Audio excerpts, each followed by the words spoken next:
everything's gonna be alright. And when we get there, I'ma see a pretty, pretty, pretty young thing. I'ma ask her to take my hand, head to the floor, and we gon' dance.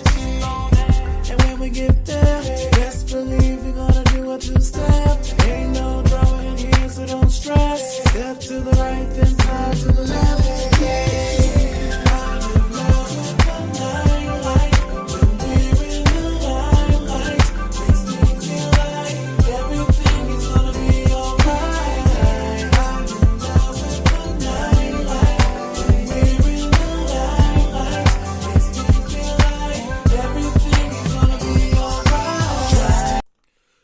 Good evening and welcome to the Stephen Knight Show. Happy Monday. Hope you're having a good one and hopefully it'll get a little bit better for you right now. We're back with our first show of the year, Season 9, kicking it off with special guest Alicia Olatuja. She actually performed at the second inauguration for President Barack Obama back in 2013. And since then, she has traveled internationally and nationally, killing it. Well, she has a new album coming out next month where she is paying tribute to women composers. So you'll hear more of her story later on in the show. In Hot Topics, we're talking about everything from the ramifications of the federal government shutdown.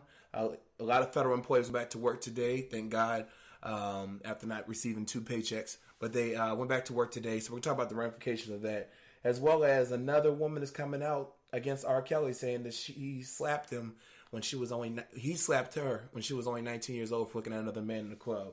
Then find out why Terry Crews is beefing with comedian D.L. Hughley. If I were D.L., I would leave that alone. Terry's a big man. I've seen him at the gym. But all that, Hot Topics, a lot more. Plus, movie reviews, sports, fashion, indie music, and the best indie music, by the way. Yeah.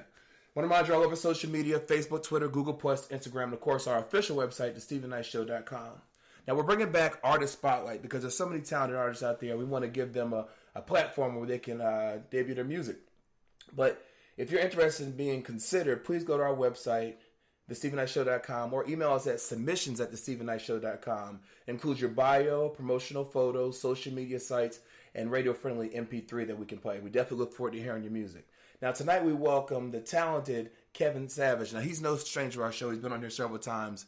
He has a new single called Giving You All. Check it out when we come back. Hot Topics, right back after this. Check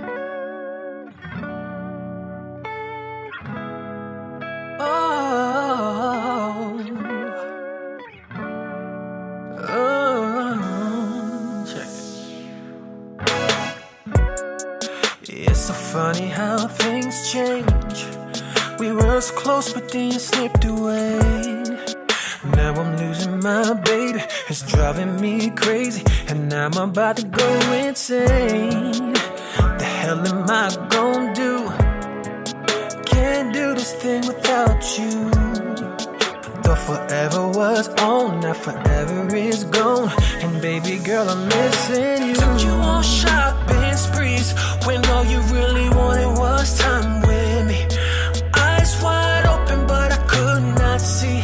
Just know if ever you give me a chance, I'm giving you all, giving you all, giving you all, giving you all. I said I'm giving you all of me, giving you all, giving all, giving you all of me, giving you all, giving all.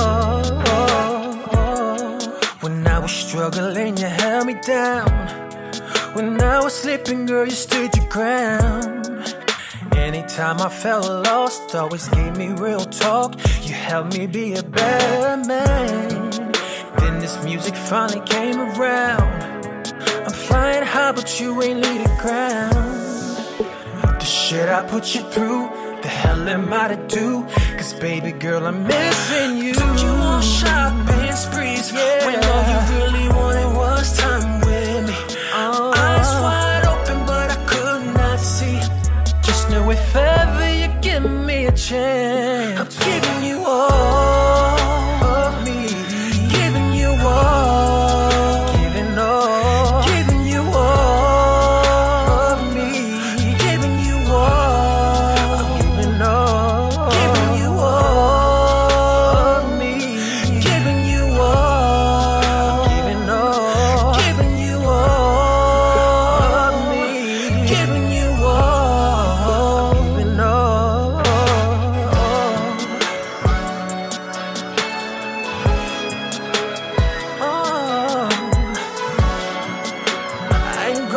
stop, no.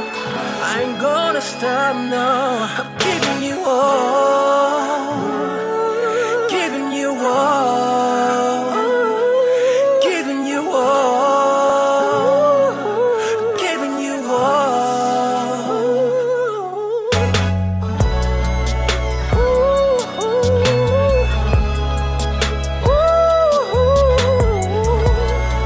Come back home,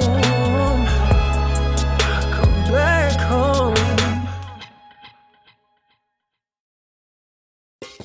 Music machine, lyrics. This that baby right here, K. Yeah, boy. Word. Look, Do you think? look. The product of housing tenements. Try blending with the innocent. It's to the moon like we chasing stars. Drinks in the air, we about to raise the bar. High Valerian can speak it, then can't eat with us. Dwayne Martin, these niggas is just some seat fillers. Teach, level up there, see the growth. Cryptocurrency, bitcoins to who need the most. Look, was quick to want squeeze the toast. These days, bout my bread till I see a loaf. Greedy, couple plates, we gon' eat the most. Point game, if we trail, at least we keep it close. Sipping toast, sipping in moderation. It was written in a proclamation. My obligation to the fairest the will. Give food for thought till they cherish the meal. Swerve it and pill. Chicks, notice the squad. I ain't talking foreign exchange when I study abroad. Know the facade.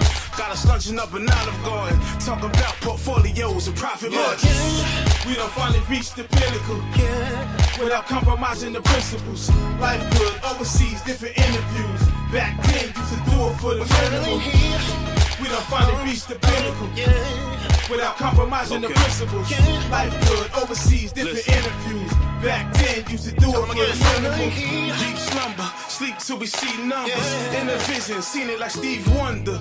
Each summer hit a monetary apex. Lifestyle's much more than having safe sex. Strategic talks, dudes who don't pay chess. That's starving, only getting a taste test. Put the swords, finish wines imported. Learn the game from ballers that stay scoreless.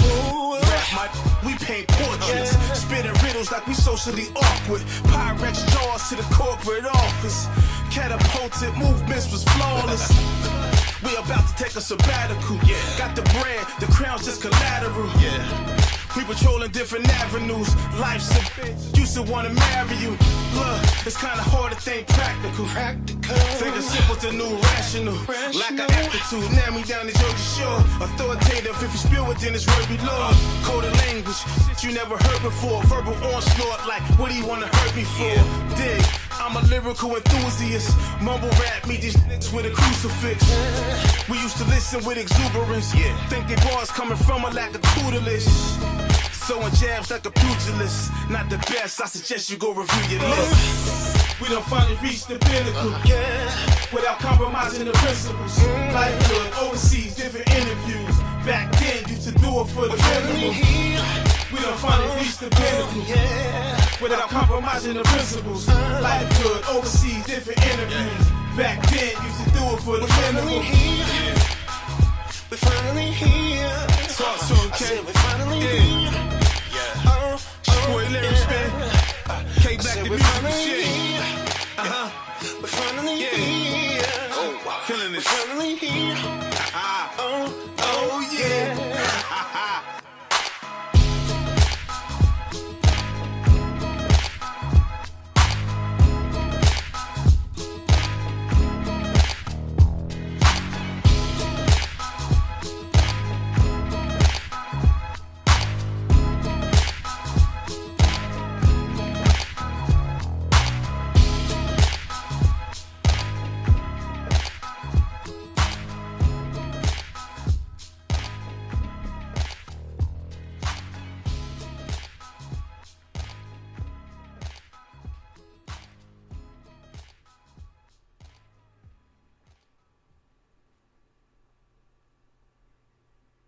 Hey, this is Tyler Chronicles, man. You know the voice and you made your choice. You are listening to the Stephen Knight Show, every night show.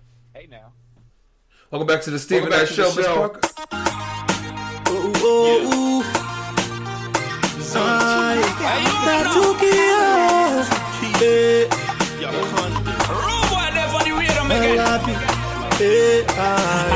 Then we taking over. One time.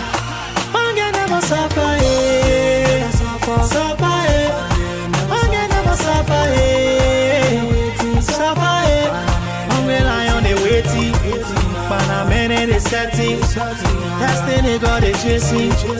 But the trooper she jacking. Forget never suffer, eh. Suffer, eh. Forget never suffer, eh. Suffer, eh. Hungry lion they waiting. But a man is setting. That's the nigga they chasing. But the trooper she jacking. I said that you pass, she waiting, she checking, she looking like she not know what they are talking. I told her that trouble she causing, the way that she rocking and shaking her to my Onina Fatumata, put it on me like she from Kakatai. All the men is scatter, now Benny, I want in a chocolate. When you tie your lapa, and you wear your skin test, when you rocking your tuma, Bange, I want marry you. Chamu, I won't take you. Anything you want, I give it to you. Take my knee, my money, my car, my clothes, my everything, oh. Suffer, eh. I can never suffer, eh. Suffer, eh. Hungry lion, they waiting. But a man they setting. That's the nigga they chasing. But the trooper, she jacking. I can never suffer, eh. Suffer, eh. Forget never suffer, eh. Suffer, eh. Hungry lion they waiting. But a man they setting. That's the nigga they chasing. But the trooper she jacking. What play you non-see fun, get capping. Like I said before, hungry line blocking. You leave it, another scamming with bop it. Grab it, squeeze it with dry face. That the time you will be trying how to catch it. You know you're missing a casa babette. You fix it, all five, trying how to catch it. Then you want speed series now till they get. Pretty girl, let me take you out of dinner. I got a cheddar, forgive me, I was a sinner. Gonna be better from January down to December. Take trips, go to spas even in the winter. So sexy, gorgeous, and beautiful. Everything that we do is so memorable. I'm feeling you from your head down to your toes. Don't have to speak on it, I'm gonna show. Suffer, eh. I can never suffer, eh. Suffer, eh. Hungry lion they waiting. But a man they setting. That's the nigga they chasing. But the trooper she jacking. I can never suffer, eh. Suffer, eh. I can never suffer, eh. Suffer, eh. Hungry lion they waiting. But a man they setting. That's the nigga they chasing. But the trooper she jacking. Anytime she walking, the boy them be watching. Anytime she walking, the boy them be jaking. Baby girl, you temptation. Anytime you turn girl, you confusion. Baby girl, you temptation. Anytime you turn girl, you confusion. Baby girl, you blow my mind away. Anytime you turn like way, girl, you make me wanting you tonight. Forget, never, you never suffer. Suffer, eh. I can never suffer, eh. Suffer, eh. Hungry lion they waiting. But a man they setting. That's the nigga they chasing. But the trooper she jacking. I can never suffer, eh. Suffer, eh. I can never suffer, eh. Suffer, eh. Hungry lion they waiting. But a man they setting. That's the nigga they chasing. But the trooper she jacking. Welcome back to the Stephen Knight Show. Miss Parker, how's it going? Happy New Year. Or is it too late to say that? I don't think it's too late. You can say it to our listeners, I guess. Happy New Year, listeners. How was your break? It was great. I spent the last 2 weeks on the West Coast, a week in Vegas and a week in LA. I had a great time. After 2 weeks, so I'm ready to come home. So Yeah. January has been a long month, and but it's 2019 is going to be great. So Exactly. It seems like this month has gone by already so fast, but Chike, what's going on with you? Chike? Hey, I cannot complain. Happy New Year. Happy New Year. Blessed by the best. I hear that. I hear that. How was your break? I did. It was very peaceful, very quiet. That whole feng shui that I was planning didn't happen exactly the time frame in which I was planning it, but it did happen. So Well, that's I'm good. thankful and I'm happy. Yeah. Absolutely, absolutely. Well, do you all celebrate? Do you make New Year's resolutions? I do Ms. Park- not because for me, I think life is meant to be improved on a day-by-day basis.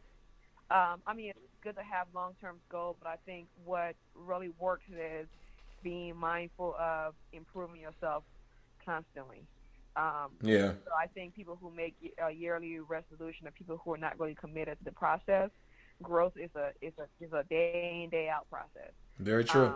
So I just I think it's a good concept. I'm just a bit jaded by people. I'm gonna do this, I'm gonna do that, and then really don't do it. Okay. So I think that if we kind of maybe change our paradigm around that and try to implement maybe weekly goals, monthly goals, that is more obtainable, and I think that's where growth takes place. Okay. What about you, Chike? Do you? I actually do, but it's more so around my birthday, not like the calendar year. It's, when my anniversary of my life comes around, it's a time to assess and reassess and put some things in priorities over others, or maybe, up a level, maybe down a level, maybe, it's different things. Right. Different things for different years. Very true, very true. What I do is I reflect over the year, the past year, like usually the end of the, December 30th, 31st, and then I reflect over and see what I accomplished, what I didn't accomplish, and then I write out what I want to accomplish in the next year. And that way I can have a kind of checks and balance, and then I just pray over it all, and then I think it's a good way of kind of weighing yourself out, and seeing, what you accomplished, what you didn't, and even if you got close to doing it, definitely working towards it. That's just what works for me. And I actually did that when I was in New York over the holidays. Yeah. So over in December last year, we do the Christmas kindness surprise giveaway, and Miss Parker did a great job putting together this year, where we took money, raised $1,200 from our listeners. 1,200, yeah, I'm about to say 12,000. 1,200, and we put together care packages that we gave out to the homeless community. $1,200. Yeah, $1,200 that we gave to the homeless community, make care packages.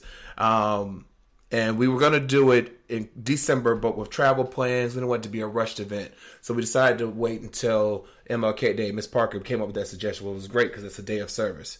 Miss Parker, do you want to talk about that, kind of what we did? I know that you did a great job orchestrating that and putting it together. Yes.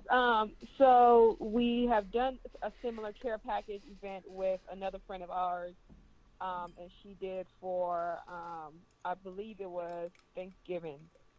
And we went out and helped her, and we donated some money as well to her on behalf of the Stephen Knight Show.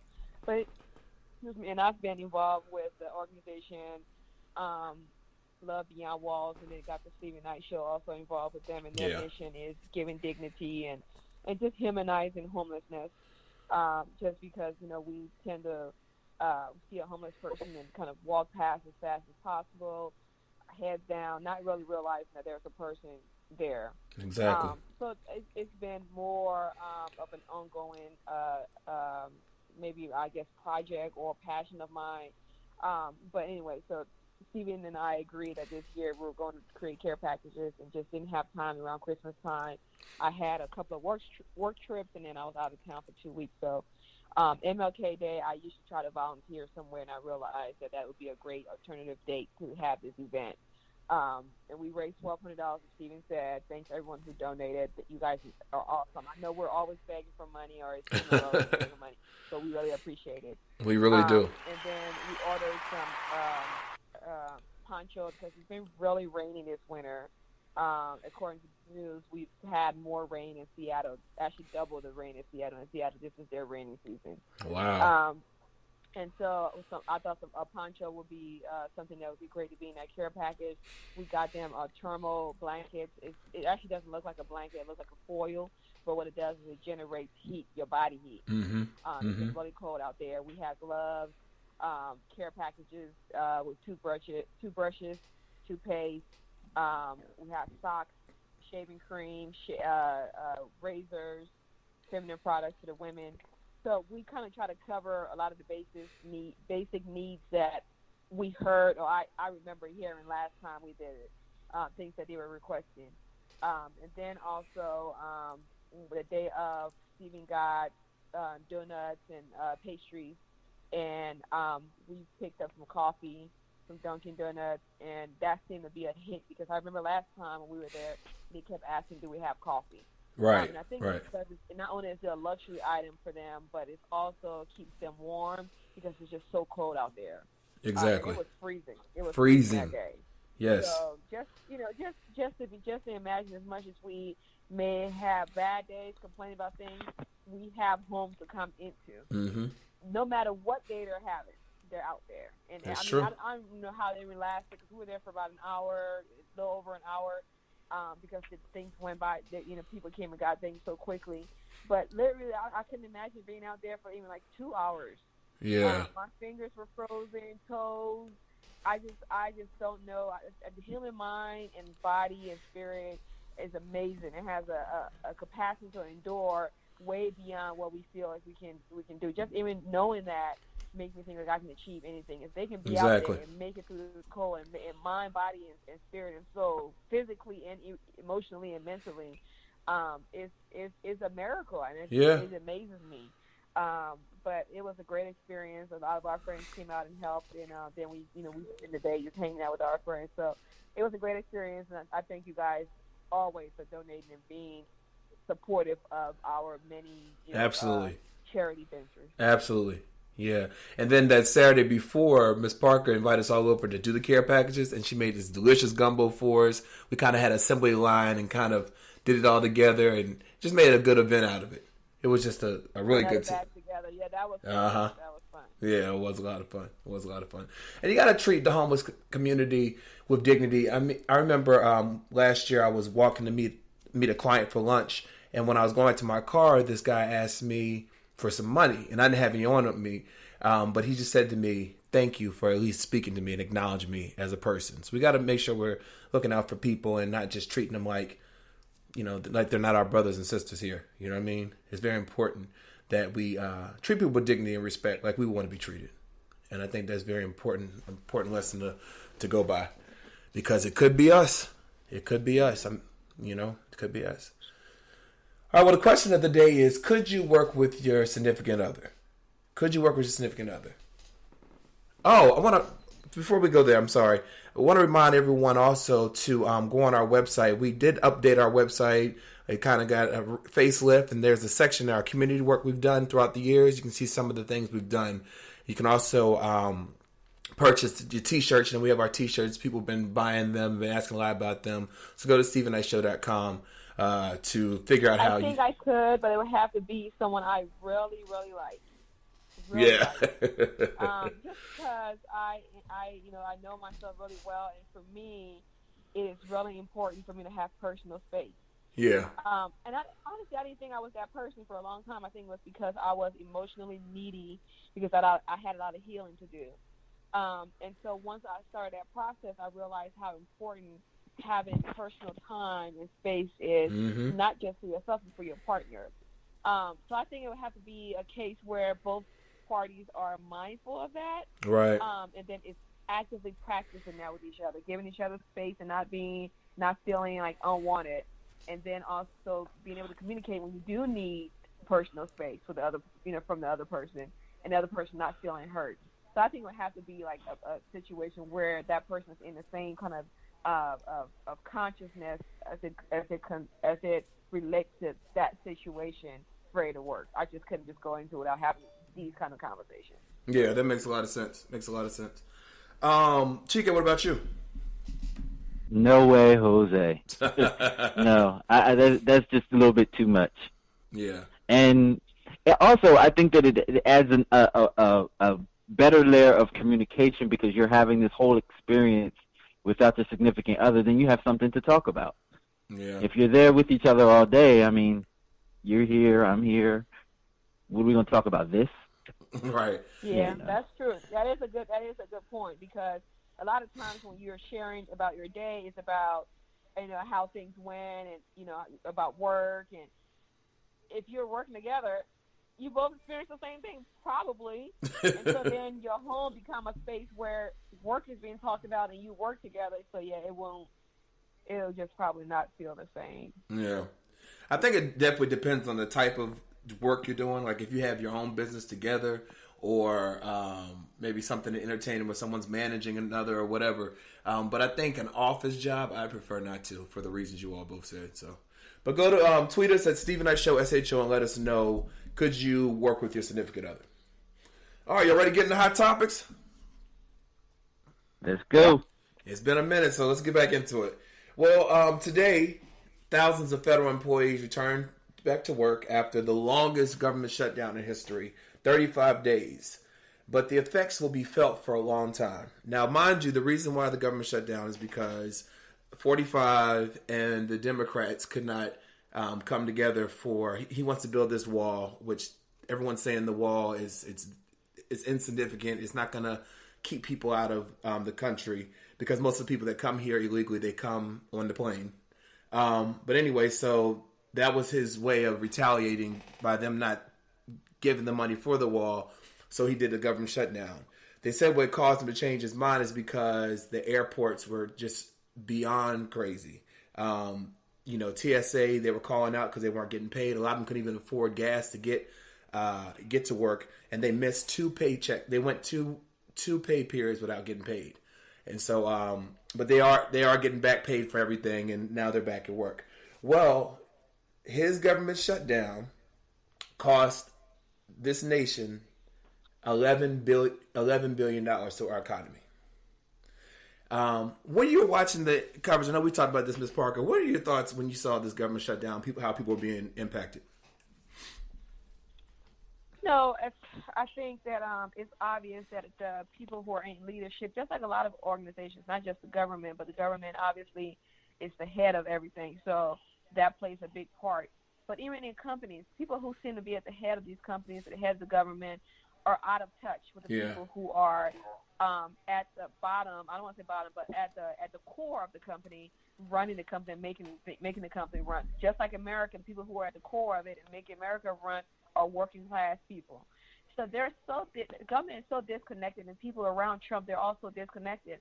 They don't realize that the impact of someone not receiving two checks may mean that they can't pay their bills or their mortgage. Yep. Now you're not only affecting their families, and which is the most important thing, you're affecting the economy as far as the mortgage industry. Yep. You're affecting grocery stores. You're affecting people paying their light, utility companies. Mm-hmm. It's a big circle of destruction that happens, right? And so, but they can't, for them, it's like they can't relate to that because they've never been working class. They've never been at the core of this company. People who run America are people who have never given anything to America. They've always taken away. They're takers and not givers. Yeah. And so it's a disconnect that is deeply impactful, but that's just who we seem to elect. Like people who are, like Trump, who's and everybody around him. It's just a shame. It really is a shame. I agree. Chike, what were your thoughts? Exactly what Ms. Parker said. I mean, our leader at this point has never understood what it was like to live the way that most people in America live.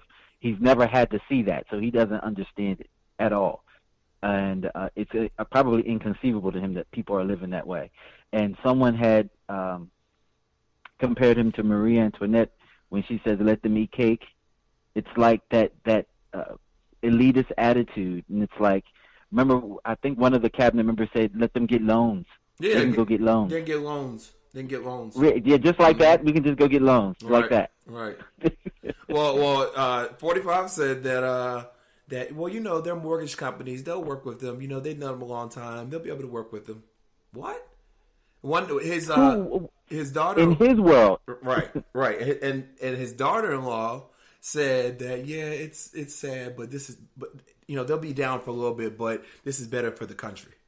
You're married to a billionaire, shut up. You know what I mean? These people, there's a huge disconnect, and it was just like sad watching these people. You know, we posted videos of people crying because they were about to be evicted. But I will say a good thing that there's always something good comes out of tragedy is that you see people coming together. There are churches here in Atlanta that paid bills for their congregation, the people that were impacted.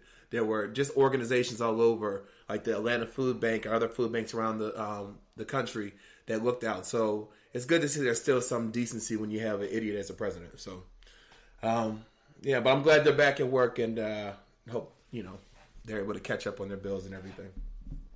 All right, well, R. Kelly. While we were on break, you know that they had the documentary.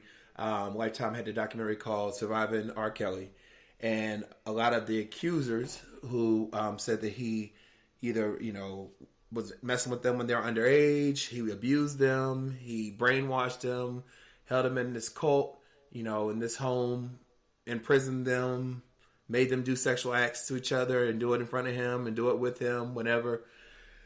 Well, a new accuser has come out. She said that in 2017, her name was Haley Calhoun. When she was 19 years old in 2017, she went to a show with him, and apparently he smacked her because she was looking at another guy when she was with him. Then another accusation was he did the same thing, pushed her and slapped her when a group of men walked by and she happened to look that way. Now, Kells, his legal team, they came up with the perfect reason why this couldn't be true. Because if it was true, then someone would have recorded it and they would have tried to sell it for millions of dollars. What are your thoughts on R. Kelly and everything that's going on with him? Do you think that he's getting close to facing jail time? I mean, I certainly hope so. With the whole R. Kelly thing, I'm just so exhausted by it. Yeah. I'm disappointed in the black community to begin with. So it's just really tough for me to talk about because I just feel like we shelter these type of people for who they are. We have a complex of grandeur when it comes to celebrity that, you know, and pastors, to be honest with you, that they're untouchable. I just think it's done a lot of damage to our community. I think it's a generational thing that we need to somehow break. I think there are a lot of victims, both men and women and children, who have suffered, and a lot of people who are pedophiles are people who've been violated themselves. So just like R. Kelly. Yeah. So if somebody had taken care of him and validated his pain and been there for him and helped him heal, he wouldn't be who he is. So we have to start doing that with the victims instead of demonizing them and making them, you know, the people that we turn our nose up to and talk about. Yeah. Because what's going to happen is it's going to be a cycle. It's going to repeat itself. That's true. It's just, you know, it's a complicated yet simple conversation, but it's just, you know, obviously everybody have their own opinions, and there are a lot of different sides to these things. So I believe them. I just want to make sure that's clear. I believe the women. Yeah. Chica? First of all, I want to say that I'm praying for that man, that he gets the help that he needs, and he can see the error of his ways and make amends with God, himself, and his victims. Mm-hmm. So I believe that what's happening now to R. Kelly is that he's being psychologically castrated, just like they did to OJ. It starts with them diminishing your money, your reputation, and your name, and he's not a person that knows how to function without being R. Kelly. And they're going to squeeze him so small till he snaps. I think he's already on his way. I don't know if he'll actually do jail time, at least for those things that we would probably want him to do jail time for, but he will probably do jail for committing some other kind of crime because he's going to be broke. Yeah. It was interesting. So I guess I'm confused. So when it comes to what he's done, are you saying that he hasn't done anything? No. I'm not saying that at all. But what I'm saying is when it comes time for him to face jail time, Just like with OJ, when it came time to him to face jail time, it had nothing to do with for the reason why they really wanted him to go to jail. He did jail because they diminished his funds and he snapped. They took his things from him. That's the same thing that's going to happen to R. Kelly. They're going to diminish him, and he's not going to be R. Kelly anymore. And that's going to cause him to snap because that's all he has. Yeah, they have the mute R. Kelly movement going around. He's been I dropped. don't care why he goes to jail. I don't think as long as he ends up in there. Right. Honestly, I don't know how helpful jail is going to be. You know, obviously everybody have to pay for every crime has a consequence. Like my life coach used to say, every decision has two ends. You don't get to choose which end. You don't get to choose the consequences. You can choose whatever, but you don't get to choose the consequences. So with him, if it is jail, then that's the consequences. But he really just needs help. He needs to be helped in some way where he's not abusing anyone else. So if that means going to jail, then I'm rooting for jail. But if it means something else that's going to allow him to heal to where he's not causing any more harm, I would take however form that comes. Mm-hmm. Well, listen to this. Ayanla said that he wasn't ready for it because he didn't meet the criteria. He's not willing to do it. Yeah, he tried to go. He's not willing to do the work. Uh-huh. Well, you know, the thing about him, he has an arrogance about him because in the midst of everything, that documentary that came out on Lifetime, he had a birthday. He turned 50, and he was at a club. I don't care what y'all heard, but we're going to turn up tonight. Singing, grinding, groping. And then he tried to create a website called Surviving Liars to retaliate against the women who were on the documentary. And he made a Facebook page, or someone in his camp made a Facebook page, but Facebook took it down. I mean, it's an arrogance that he has. You know what I mean? That's the thing that's going to cause him to snap. He When doesn't see anything wrong with what he's doing. That's the problem. He doesn't see anything wrong with what he's doing. You know, my thing is, if you're getting all these accusers coming out, why are you still dating 19-year-olds? You know what I mean? Why would you do it in the first place? Even though they're illegal, but you're 50 years old. You know what I mean? He can't help himself. He really can't help himself. I agree. Yeah. I think, I was reading something, and it says that a lot of times as an abuser, whatever trauma you experience, and he was experiencing trauma from the age of 6 to 12 is when his abuse happened, you get stuck. Whenever that abuse stops is where your growth as far as emotional compassion stops. Mm-hmm. And I believe that his capacity to have compassion and empathy for somebody else that he's hurting stops where his abuse stops. Yeah. And so he can't think beyond that 12-year-old that was being abused. That's where I said there's going to be a lot of help needed to stop him, because there are people who go to jail and still be trying to find a way to hurt people. Yeah. If they haven't been given the help that they needed, they're still the same person behind bars or not. It's just, it's something that we just need to acknowledge. I think it's up to us. We may not have caused the wounds. I just made a point for that, but it's up to us to help each other heal and to see pain in each other and say, you know what? I acknowledge your pain, and usually that's the first step it takes for somebody to get help. Is by somebody had pulled him to the side when he was young and said, "Listen, I acknowledge your pain. I want to help." I think he would have turned out differently, and that's what it takes for people to heal. And I think as a community, we got to commit ourselves to doing that sooner, because we're so against getting people emotional and mental help that they just, it's just all screwed up. Yeah. I have a little advice for him. I just want to tell him, stop chasing tail and go get hooked on phonics. Right, yeah. That is true. And it's so funny how they kept saying, he's not going to be able to read this anyway. Right, y'all post about it. No, he can't read this. I saw that too. Well, look, let's take a quick break. We come back with more hot topics right back after this. Oh, let me tell you, before we go, find out why Terry Crews is beefing with D.L. Hughley. This is hilarious. We'll be right back after this.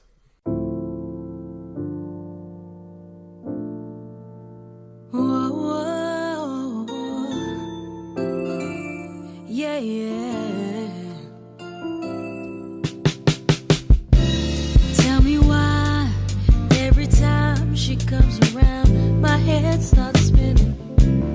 Is it something going on? Or maybe I'm just tripping. But there's this one thing that's got me tempest tossed. But I don't want this to be another love that's lost, because I can't sleep at night, and thoughts keep running through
it's your only option. Show 'em how to go, girl, 'cause you do it flawless. She be like, he be like, my haters be like, rep your town tonight.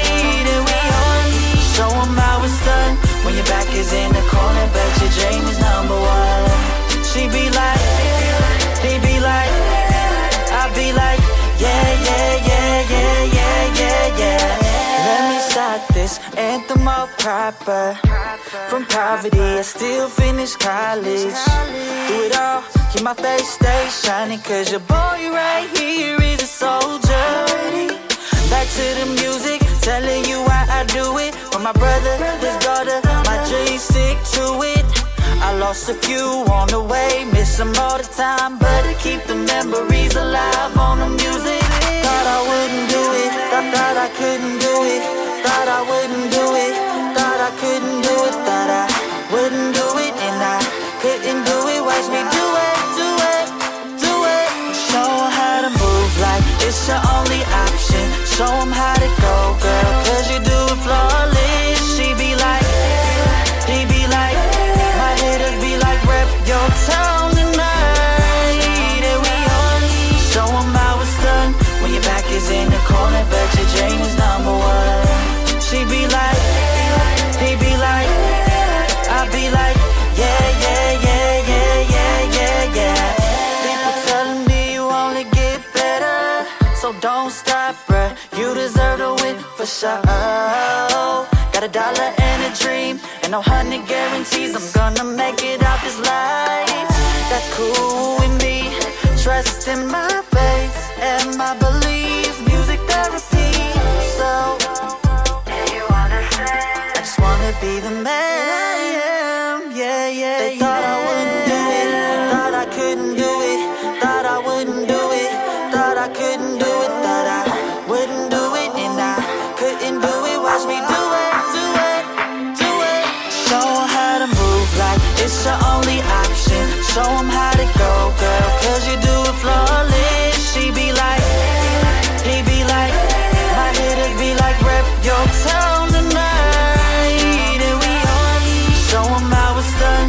When your back is in the corner, but your dream is number one. She be like, he be like, I be like, yeah, yeah, yeah, yeah, yeah, yeah, yeah. I came from nothing, came from shit. Had a goal to set, I had a name to get. I turned pain to strength, I gave fame a grip. I changed lanes to gain, and my aims to live. Had to show them how, call this tutorial. Made history, this historical. Niggas Satan, that's just adorable. Went from poor and that shit's affordable. All I need is my team now.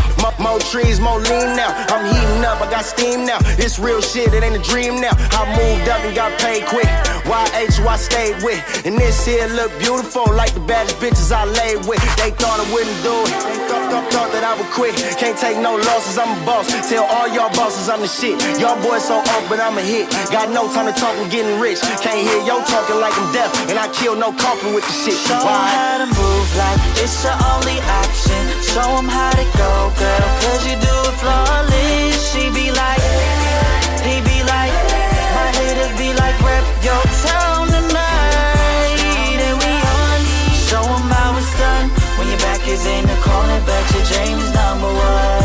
She be like, he be like, I be like, yeah, yeah, yeah, yeah, yeah, yeah, yeah.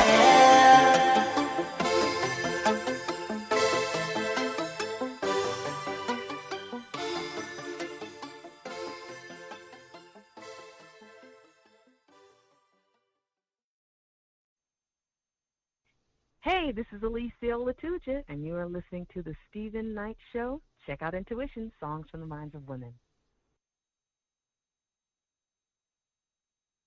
We'll remind you all over social media, Facebook, Twitter, Google+, Instagram, and of course our official website, thestephennightshow.com. That's been facelifted, by the way. And you can also check us out on iHeartRadio, Apple Podcasts, Spotify. Just go to our website. And we also updated our bios and everything. So you got to check out the website, stephennightshow.com. All right, well, Terry Crews, you know, he's fed up with men taunting him over the whole Adam Vanette situation. Adam Vanette, as you know, was a high-powered executive in in Hollywood. Well, he allegedly grabbed and squeezed Terry's crotch in 2007 at an event in front of his wife. And Terry Crews, reported him, and nothing was done because he was so powerful, and he ended up suing him with his own money, and the man was later fired. Well, he told the story in the midst of the whole Me Too movement because a lot of women were coming out, and he was cheering them on. He said that when he told his story, his biggest support came from black women. But there were some black men who teased him. 50 Cent, Russell Simmons, Tariq Nasheed. They were all three people who teased him. But now D.L. Hughley is speaking out about it. So he did an interview on Vlad TV, and he slammed Terry for not fighting against the accuser. Now, Terry said the reason why he didn't punch the man when he did it is because he knew he's a big black man, and he thought it would end his career. So he thought it would be best to do it the legal way. Well, D.L. Hughley pretty much said in the interview that, there's certain things you can't do. You can't touch my, and that, God gave you muscles. You should have punched him. Well, Terry Crews took to Twitter, and let me make sure I read what he said. He said, he asked D.L. Hughley, would he like him to slap the shit out of him, since that's the correct way to deal with toxic behavior. What are your thoughts?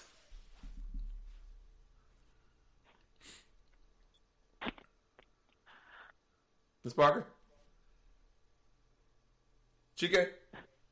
Yeah. I thought Ms. Parker was going to weigh in first. Yeah. Oh, wow.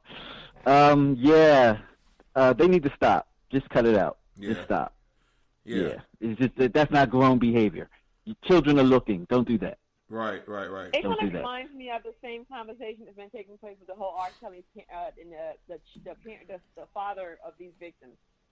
I saw a lot of posts that went around saying, if that was my daughter, I would have shot up the building, I would have kicked the doors in. But it's coming from people who are already wealthy. These people have jobs they got to go to. They can't afford to go to jail. I'm sure they wanted to, but logically, those are some things that you can't always do. And so I think it's mindful to be okay with somebody choosing the way of dealing with their abuser and not find a way to, I don't know why people point fingers at the people who've been abused or hurt or, violent. It's like, why are you even commenting on how that person handled it? You should be so disgusted with the person who committed it. Mm-hmm. Yep. So I don't know. I think he does make a lot of good points, but I think it's this whole black masculinity thing that sometimes can come across as toxic. Yeah. Yes. Yeah. And can I just say this, especially in the entertainment industry, when you are climbing a ladder and you have your eyes set on a certain type of prize, or you want to be at a certain level, and it's not just about monetarily, it may be also about the type of work that you do, the type of work that you can get.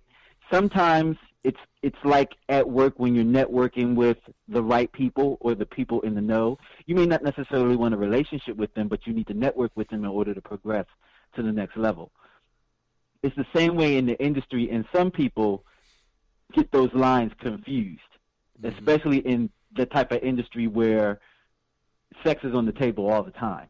Right. And there are some people that do play that game, and that's how they get along. But then there are some people that don't. And I think that the people that are victimizing the other people, it's hard for them to differentiate who's playing and who's not. So that's how they figure it out. I agree. But they're paying the price for it now. And it all is about your reputation in the industry. And can you imagine being at this, A-list event, this man does that, and then you're the big black man that knocks him out. And everybody's like, what happened? Exactly. You know what I mean? Because the first thing is not going to be, I was groped. It was Terry Crews knocks out this executive. You know what I mean?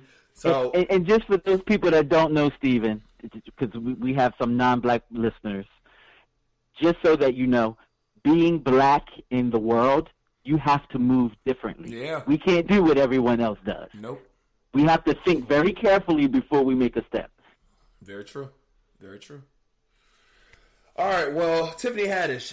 If you remember, she had a tour, and her first show was New Year's Eve in Miami. She showed up drunk and pretty much bombed the gig. And she apologized for it later on, said that she pretty much turned up too much in Miami before the show, and but it won't happen again, and she learned from it. But she's been praised since then by Oprah and Jada Pinkett. Well, apparently she took to Twitter because she's saying that some of her so-called friends have not been friends since that happened. So yesterday I learned that people that say they care about you or they got your back only mean it when they think it benefits them. I'm done with a lot of y'all.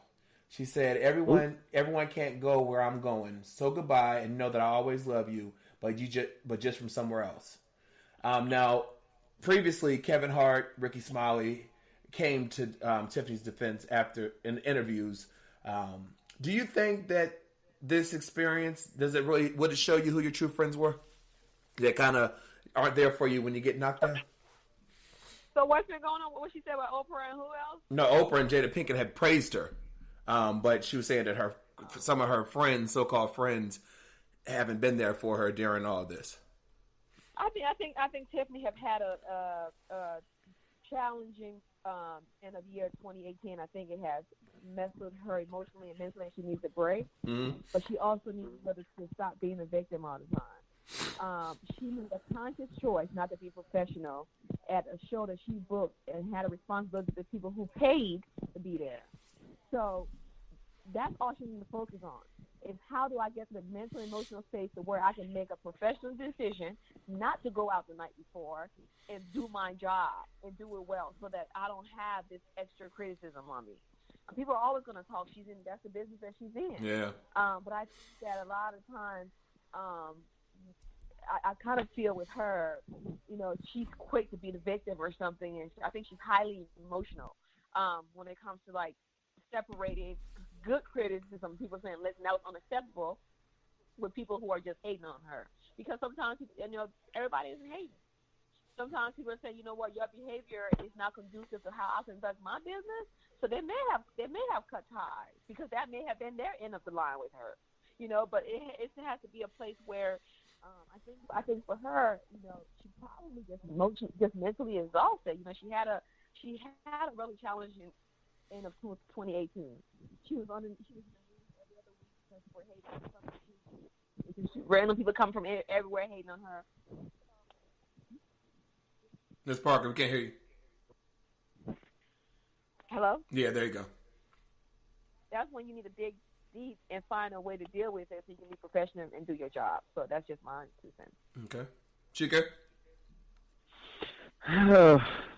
Tiffany's a new horse out the gate, and I think that she probably is in the league with the big dogs, and the big dogs do that. They can party and work at the same time because they've been at it for a while.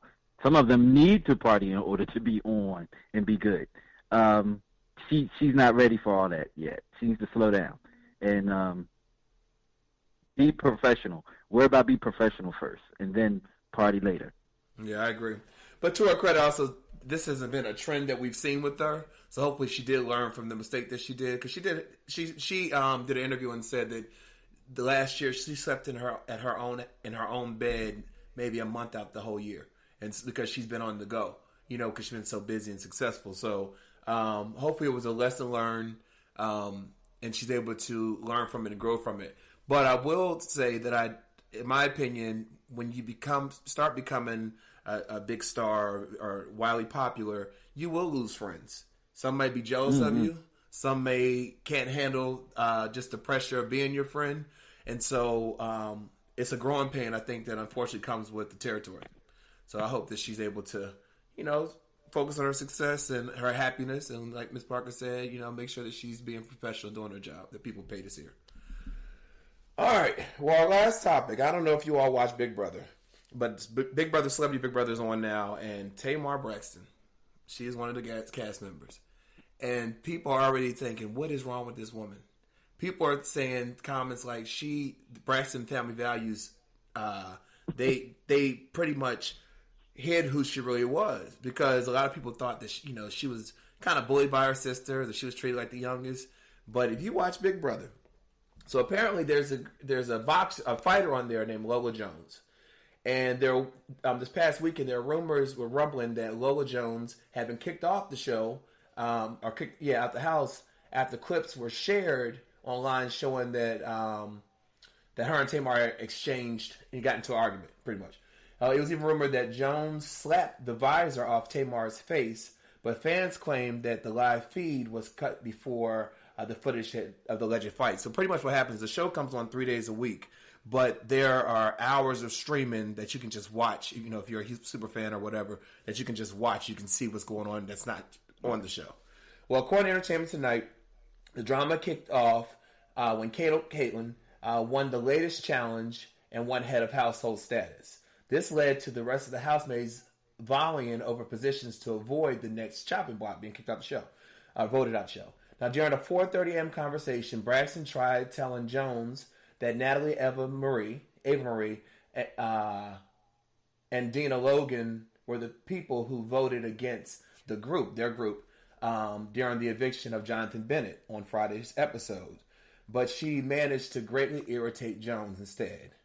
Jones said, "I've had growing frustration with Tamar because every day Tamar is mad at someone. I'm starting to feel like a punching bag, and it's exhausting."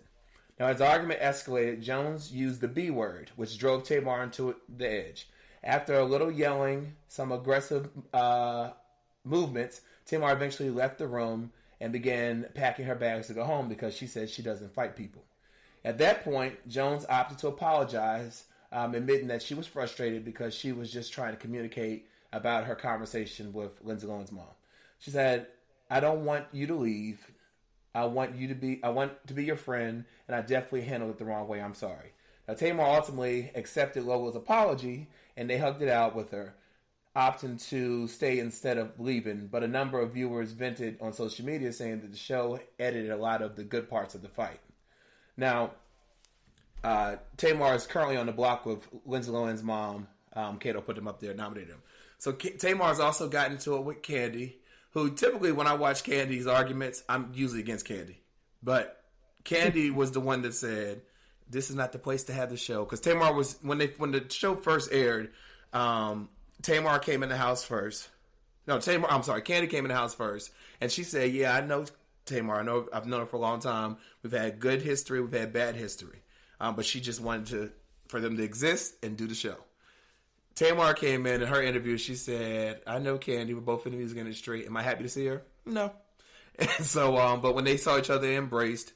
But Tamar kept trying to bring up, apparently when they were on tour, Tamar felt like Escape made it a toxic and a hard environment for her to be in. And so Candy thought that they were good. Everything was, whatever. But Tamar, of course, wanted to argue with her. She's crying in the house. It's just a lot. And it's like, who is this woman? You 43 years old acting like this? Have you been watching? What are your thoughts?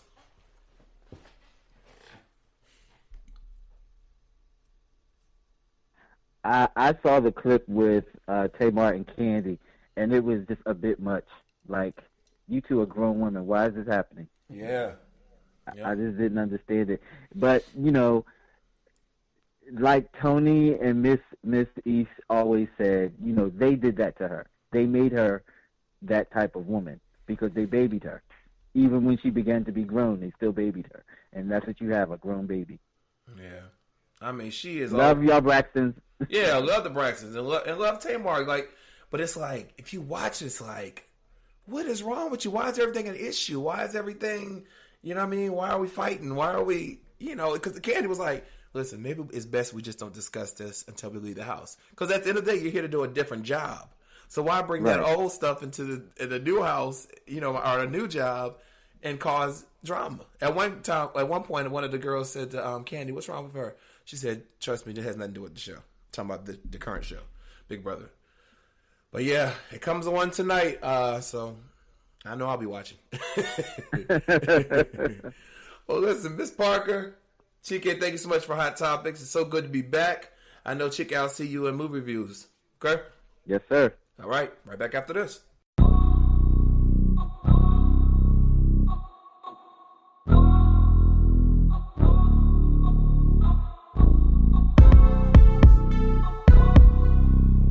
I just got the, I just copped the Raleigh, so that on my Waddies. No, it's sipping Molly.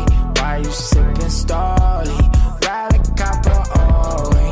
I am such a OG. Someone call the police, cause no one can hold me. They be getting mad though, cause I'm getting mad though.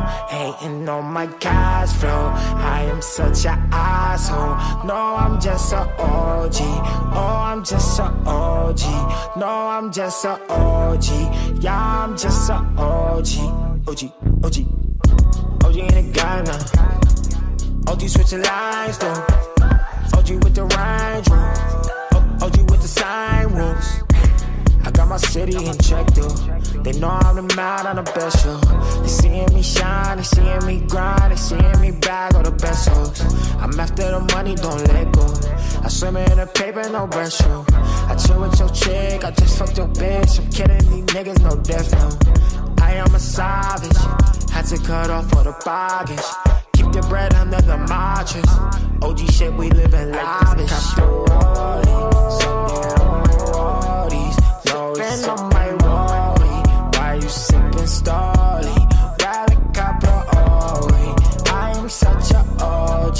Someone call the police, cause no one can hold me. They be getting mad though, cause I'm getting mad though. Hating on my cash flow, I am such a asshole.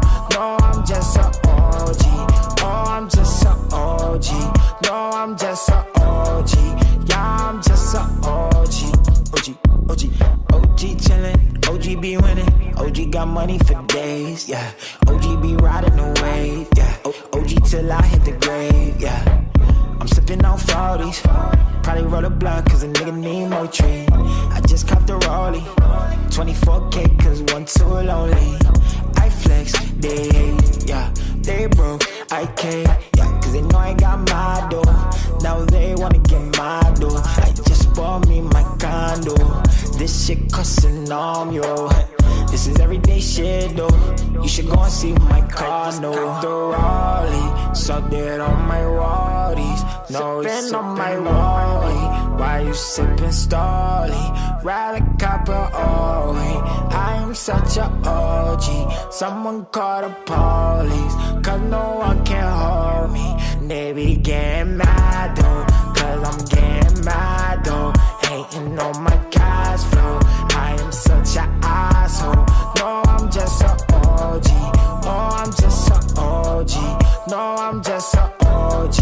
Yeah, I'm just a OG. I just copped the Rollie, so dead on my Rollies. No, it's sipping Molly. Why you sipping Starly?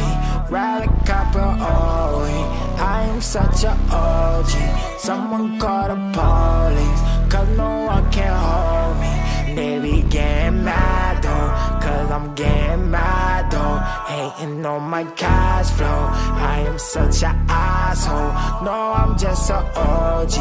Oh, I'm just a OG. No, I'm just a OG. Yeah, I'm just a OG. OG, OG.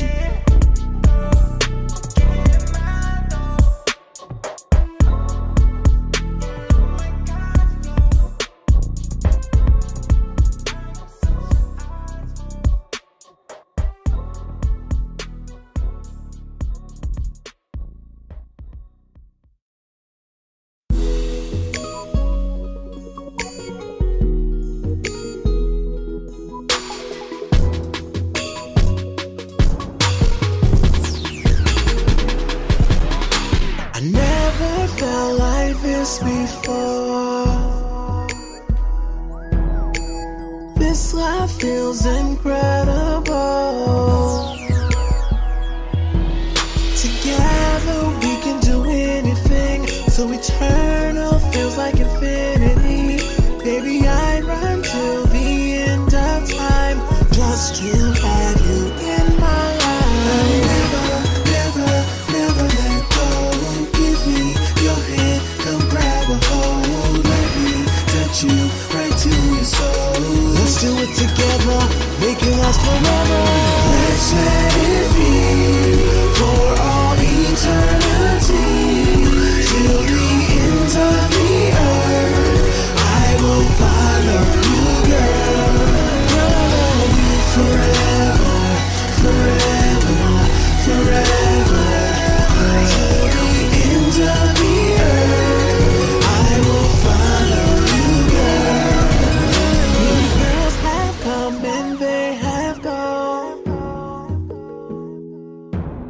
but no one compares to you. Yeah. So baby, I'm trying to make you see our future feels like a fantasy. No doubt this love is here to stay, and I know you feel the same way. Never let go. Give me your hand, come grab a hold. Let me touch you right to your soul. Let's do it together, make it last forever. Let's let it be for all eternity, till the ends of the earth. I will follow you, girl. Love you forever, forever, forever. Till the ends of the earth, I will follow you, girl. Day I felt to be everything you thought you'd ever need.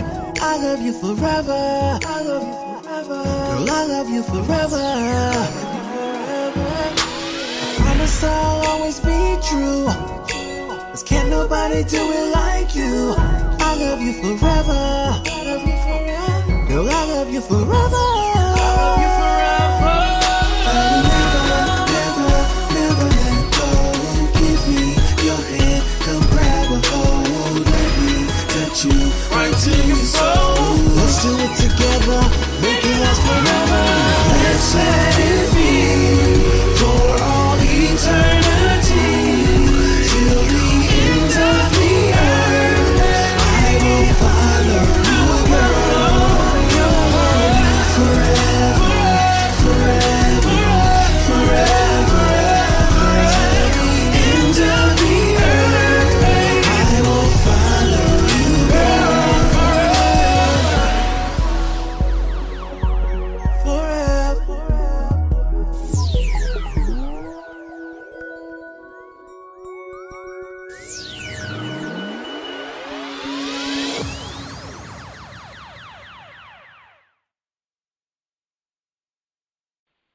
This is Greg Penn, and you rocking with the Stephen Knight Show. Okay, bye. Welcome back to the Stephen Knight Show. Our guest tonight was introduced to the world when she performed at the 2013 presidential inauguration of former President Barack Obama. Since then, she's gone on to appear at national and international music festivals with her band, earning accolades from fans and the press. Now, next month, she releases a new project entitled Intuition, Songs from the Minds of Women, where she lends her distinctive approach to celebrating the artistic output of noted female composers. She joins us tonight. Please help me welcome Alicia Olatuja. Welcome to the show. Oh, hey, Stephen. How are you? Thank you for having me. Thank you. I got so much I got to ask you. Oh, okay. That's good. Okay, let me sit on the edge of my chair now. Okay. So before we get started on the whole inauguration thing, which was huge, tell us, because I read that you're trained in multiple languages in terms of singing. How did you kind of get your start in music and, get up to, leading up to the inauguration point? Well, I started singing in the church, like many of us. Yes. And just like you, I was in a bunch of different choirs and ensembles. And a lot of them were singing in different languages and getting a chance to dabble in different genres and things like that. And so I was pretty much really interested at an early age from my choral experiences. Nice. And then pushed into a solo career, pulling in all those different skills and things that I had learned through my choral music, actually. Yeah. And so who were some of your early, inspirations, influences? Oh, man, there's so many, because I was listening to all different types of music, from jazz to soul and gospel. So even classical music. So I grew up listening to Take Six. Oh, yes. And Aretha Franklin, Michael Jackson, Prince. And then throw in a little bit of Handel's Messiah, mix it all up, There we go. Pretty much. Here we go. So take us to January 2013. Now, you have the lead on the Battle Hymn of the Republic, which you did an amazing job. We're going to play a clip of it after this segment. But take us back to that segment.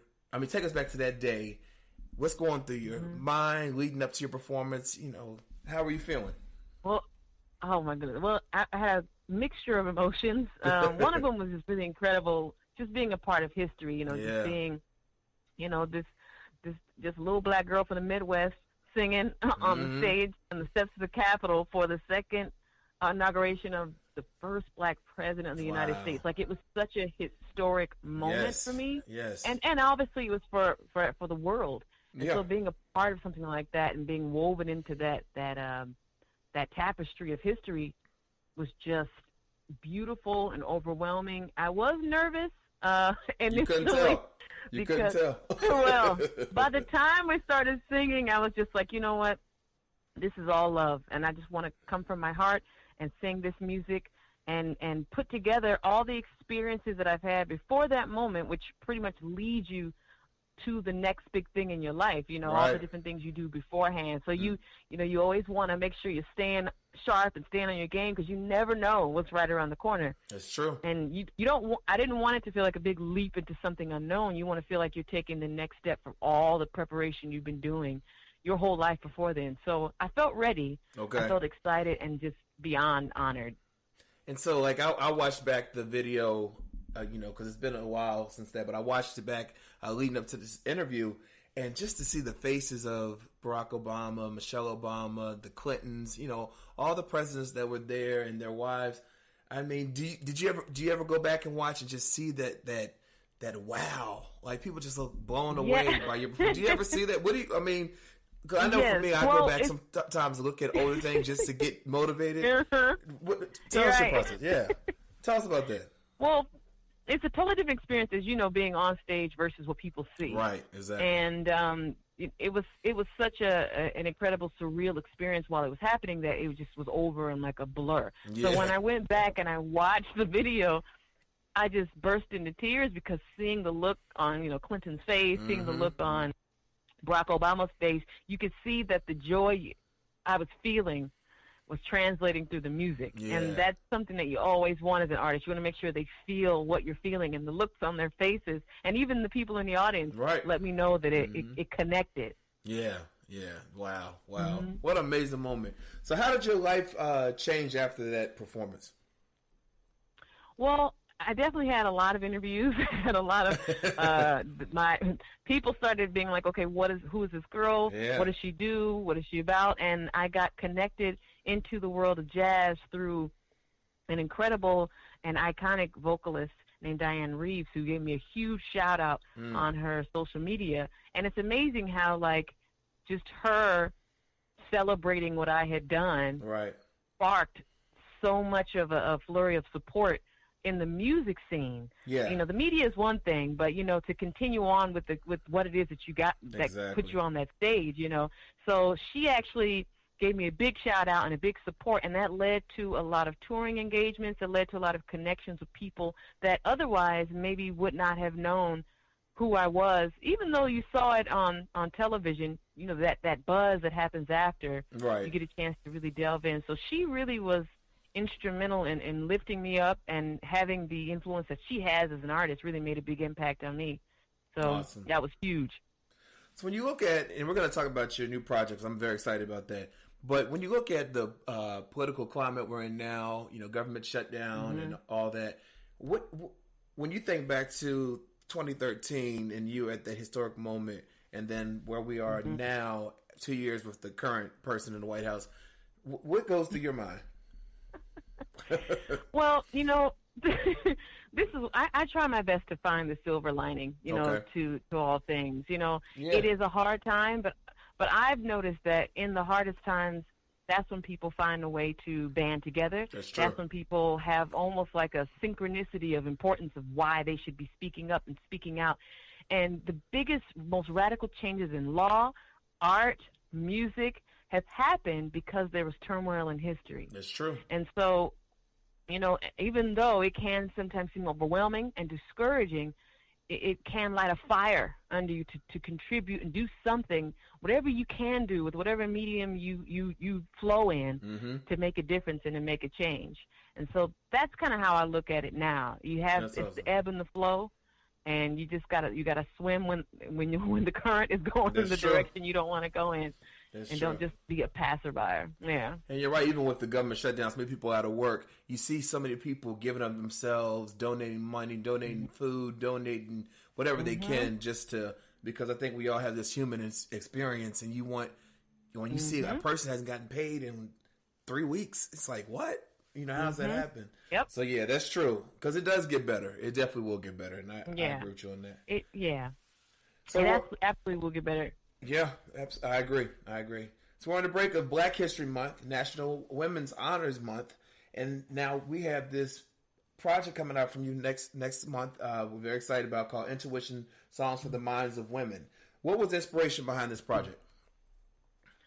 Well, I've been influenced, obviously, by so many women my entire life. And one of the things I noticed when I was in undergrad, actually, and I was, studying classical music, just to give me that foundation so I could sing different genres of music with, a healthy approach, I noticed even in the classical world, there were not very many women composers. And if they were, they weren't very celebrated. And so that was kind of a seed that was planted years ago, even before deciding to push forward with this new project, Intuition.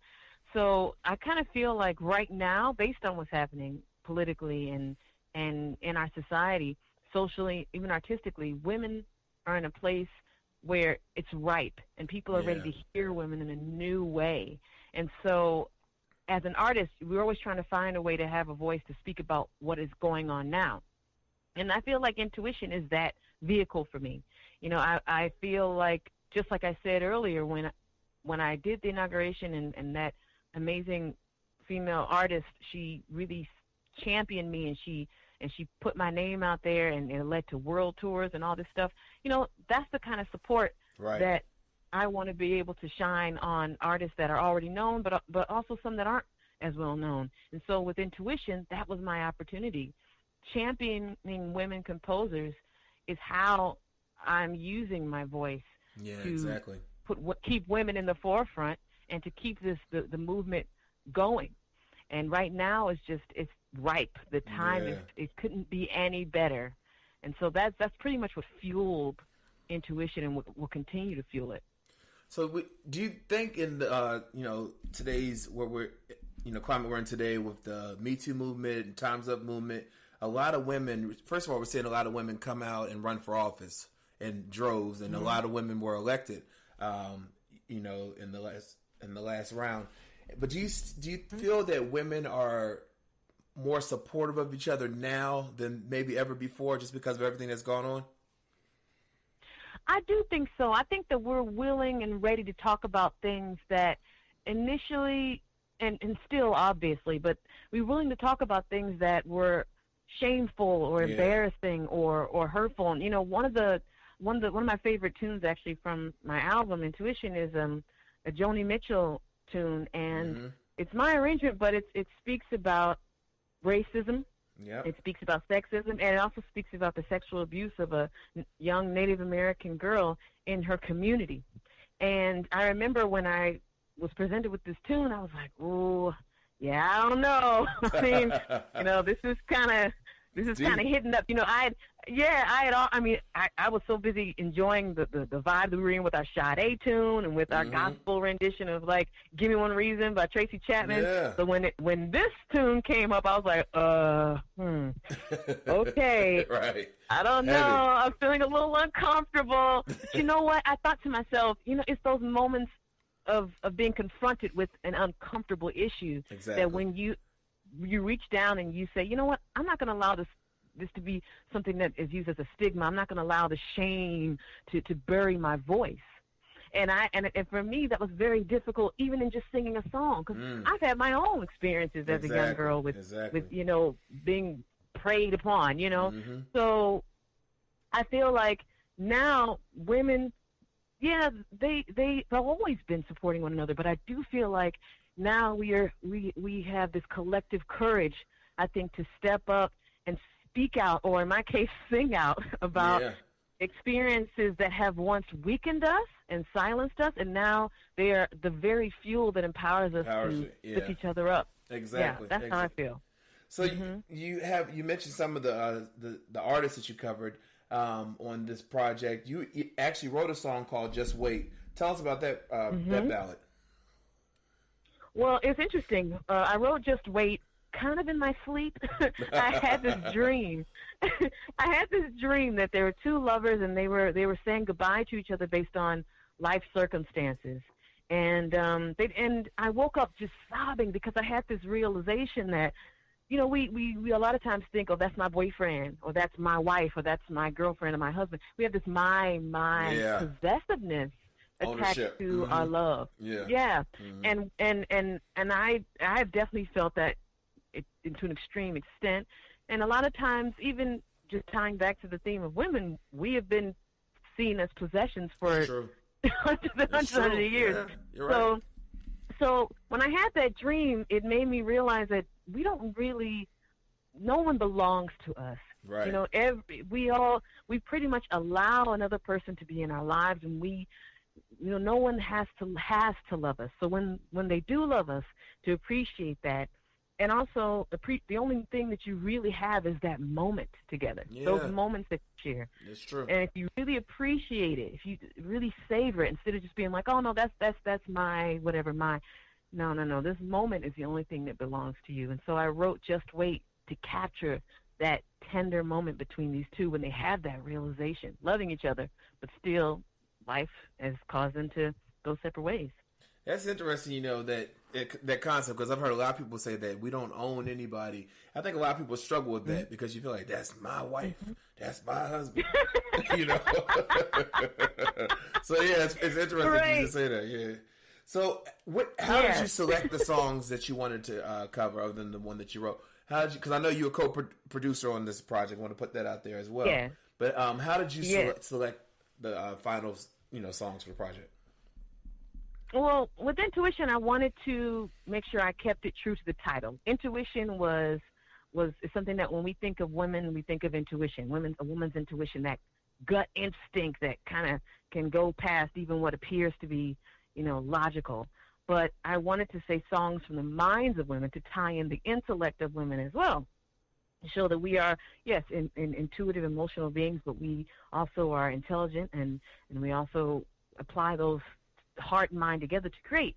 And so I wanted to do an album that pulled in music that was not just of American composers, not just of young women, not just the story of older women, but just really span the woman's experience. So I included tunes from like Viola Toparra, who is just this incredible revolutionary composer from South America, and we do Gracias a la Vida, which is like an anthem in South America. I mean, there's so much heart and pride in this tune, and the things that she endured in her life is so powerful that I wanted to pull that in. And then, there's also a tune called Child of the Moon, which speaks about a little bitty black girl who was really struggling with her own beauty because she was receiving messages that dark is not good, to be dark skin is not good, to be, blonde hair, blue eye, this is what the standard of beauty is. And women experience that all ages. I mean, we're assaulted with ideals every time we walk out of our door. Yeah, it's true. So choosing these songs, I wanted to pick songs that told a wide story of the female experience, and these tunes, I think, on the album on Intuition really kind of, they show a wide breadth of that experience. Awesome. It sounds like a solid project. I can't wait to hear it. I'm not even a woman, but I can't wait to hear it just because I've heard your voice. well, I appreciate that. This album actually was supported through a Kickstarter.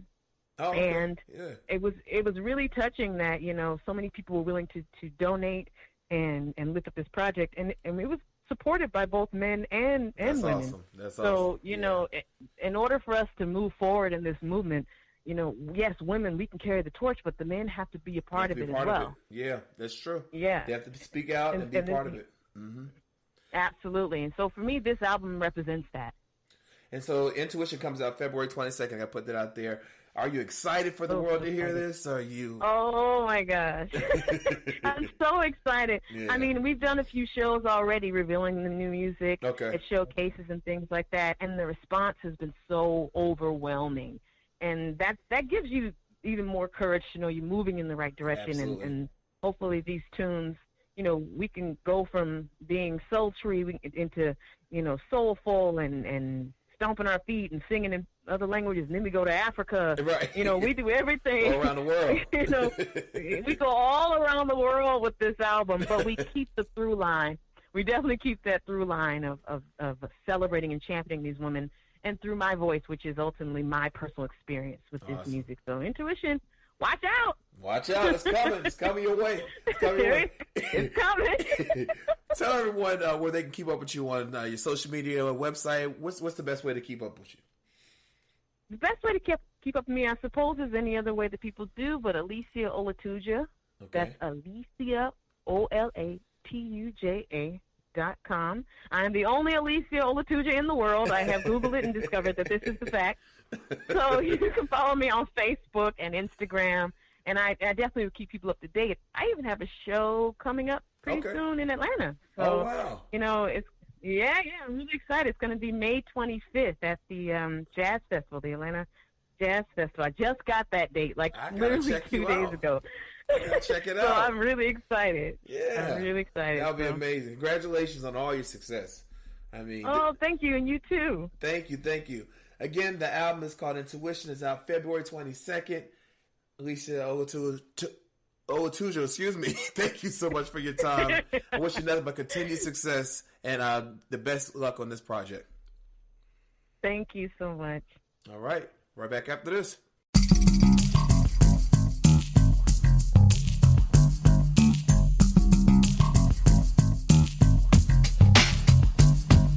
We in this biatch, like all over our sweethearts. Self-discovery, lesson learned, we on our Alfred Hitchcock.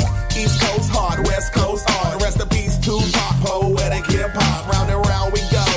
Life cycle, tick-tock, it's me. Somewhat an anomaly, first degree of hip-hop hypocrisy.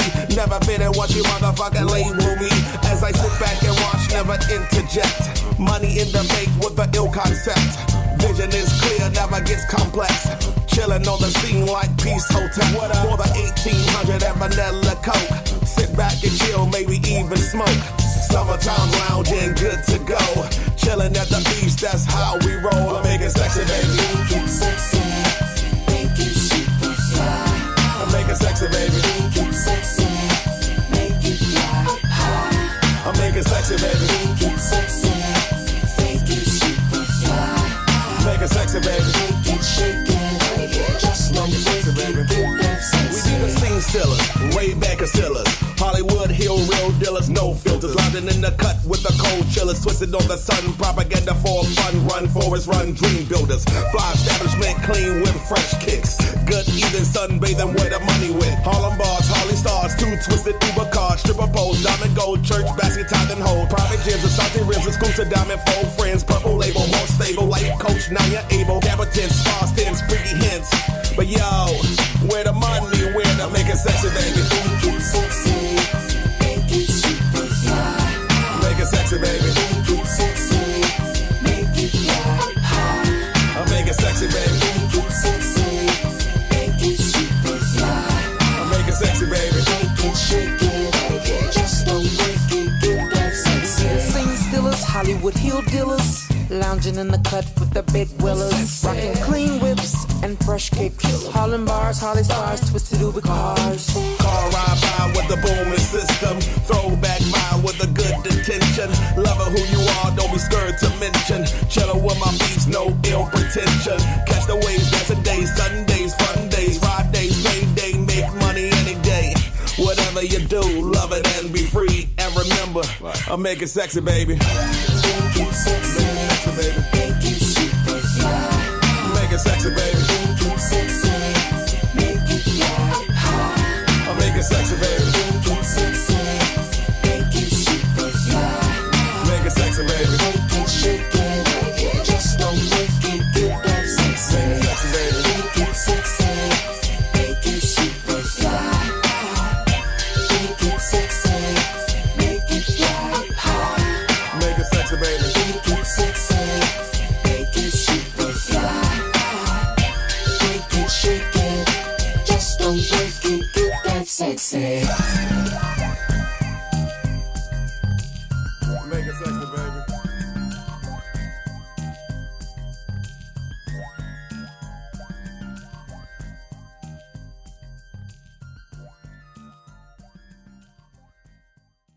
the vulnerable one.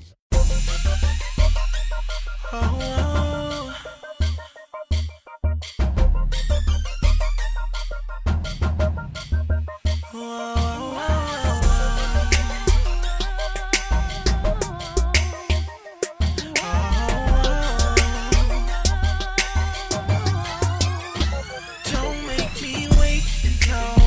Don't be afraid, no. I'm a big boy, I'ma eat everything on my plate. Oh, don't be ashamed, no. I know you ain't got your face on, but I love it in the morning. Inside your legs ain't nothing like baking hot cakes and eggs. Oh, we gon' get it in, get it in. Give you my love. We gon' turn this bedroom to a kitchen. Let's get ahead. Oh, you can't get away, get away.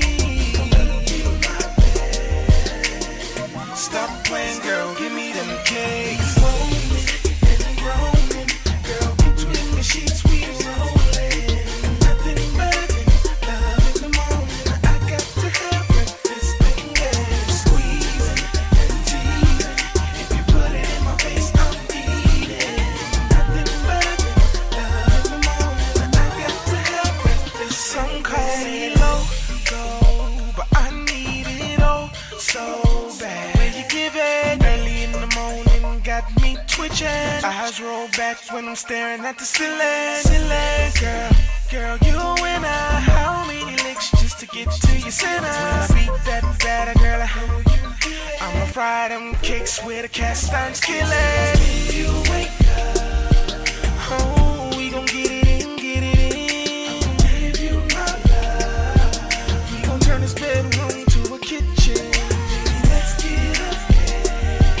Oh, you can't get away, get away. Get my bed. Stop playing, girl, give me them cakes. Rolling and rolling, girl, between the sheets we rolling. Nothing but love in the morning. I got to have breakfast in bed. Squeezing and teasing.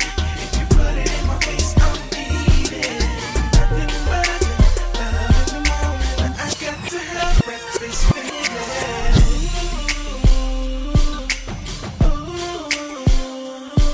Baby, I could go hard like this all day. It feels so good when we shake and bake.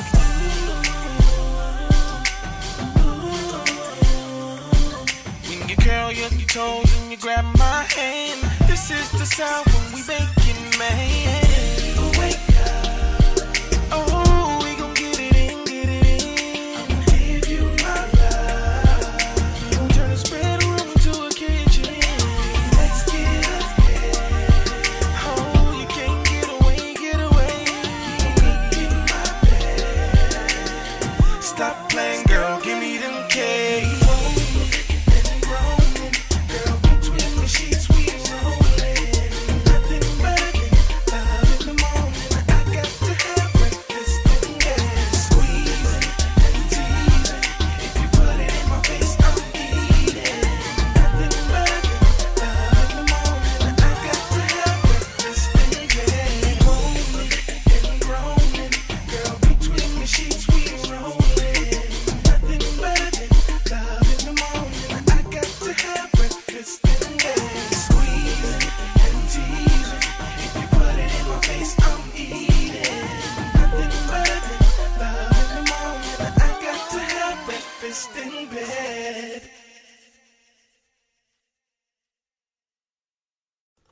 Welcome back to the Stephen Knight Show. Adam, Happy New Year. How you feeling?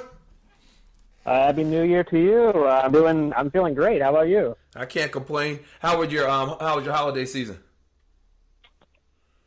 Pretty good. Pretty good. Went down to Atlanta for Christmas, and then did Miami for New Year's. Nice. Yeah, so tried to get away from the cold weather, and unfortunately, it's still coming down up here. Not literally, but it's gonna be. It might snow just like it is over there in Atlanta tomorrow. Yeah. So, and they've already shut down the city.